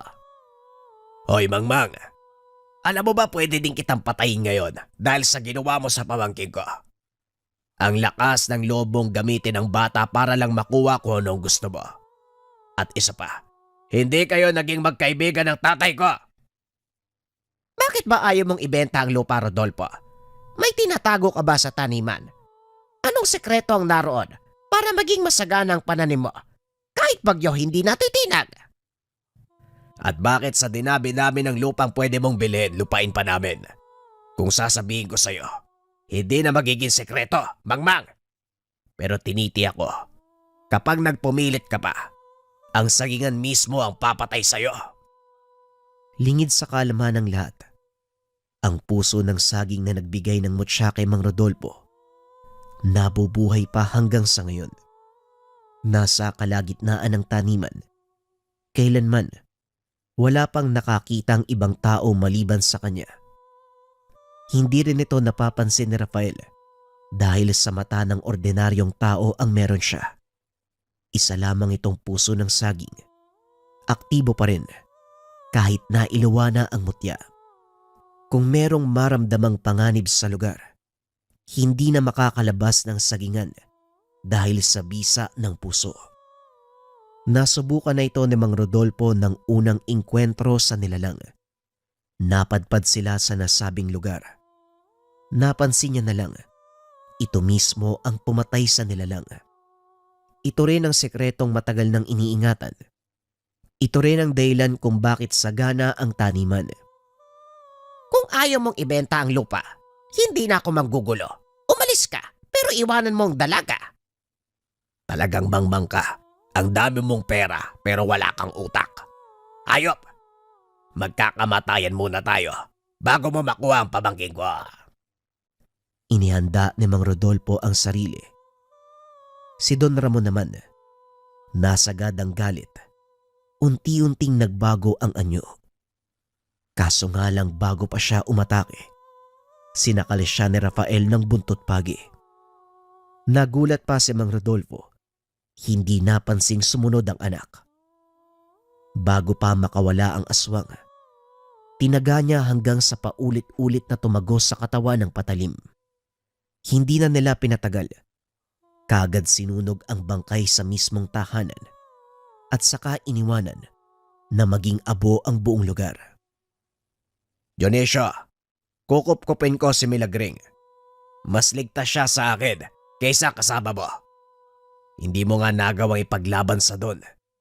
Nasa lahi naman natin ang pagiging antigero. Pero mukhang ampun ka yata. Napakaduwag mo. Kung kukup-kupin mo si Melagreg, isama mo na ako. Hindi ko gustong maiwan dito. Ayoko mag-isa. Ang sabihin mo, Tay, hindi ka nakapagbayad ng upa. Ilang buwan na hindi mo nabayaran, di ba? Pabalik-balik na si Aling Purisima. Kita mo na.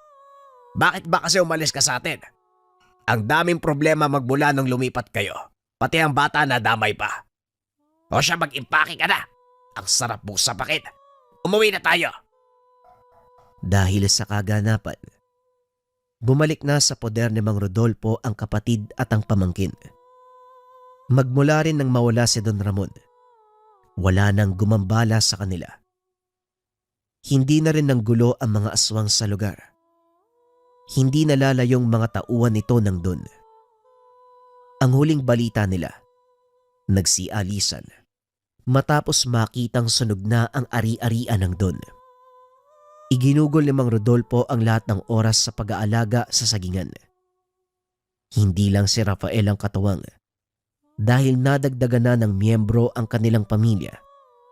Napapabilis ang gawain dahil marami ng katulong. Pero sa kabila ng pagkawala ng Don, hindi sila nagpakampante sa banta ng ibang nilalang. Manong Rodolfo, ano na? Kailan mo sasabihin yung sekreto ng sagingan nyo? Pabalik-balik na ako rito, pinapagod nyo lang ako eh. O ikaw Dante, tigil-tigilan mo si tatay ha. Kung napapagod ka na, umuwi ka. Ang aga-aga nang gugulo ka na naman eh. Umalis ka na nga, sasapakin kita. Kagaya ka din ng tatay mo, mayabang.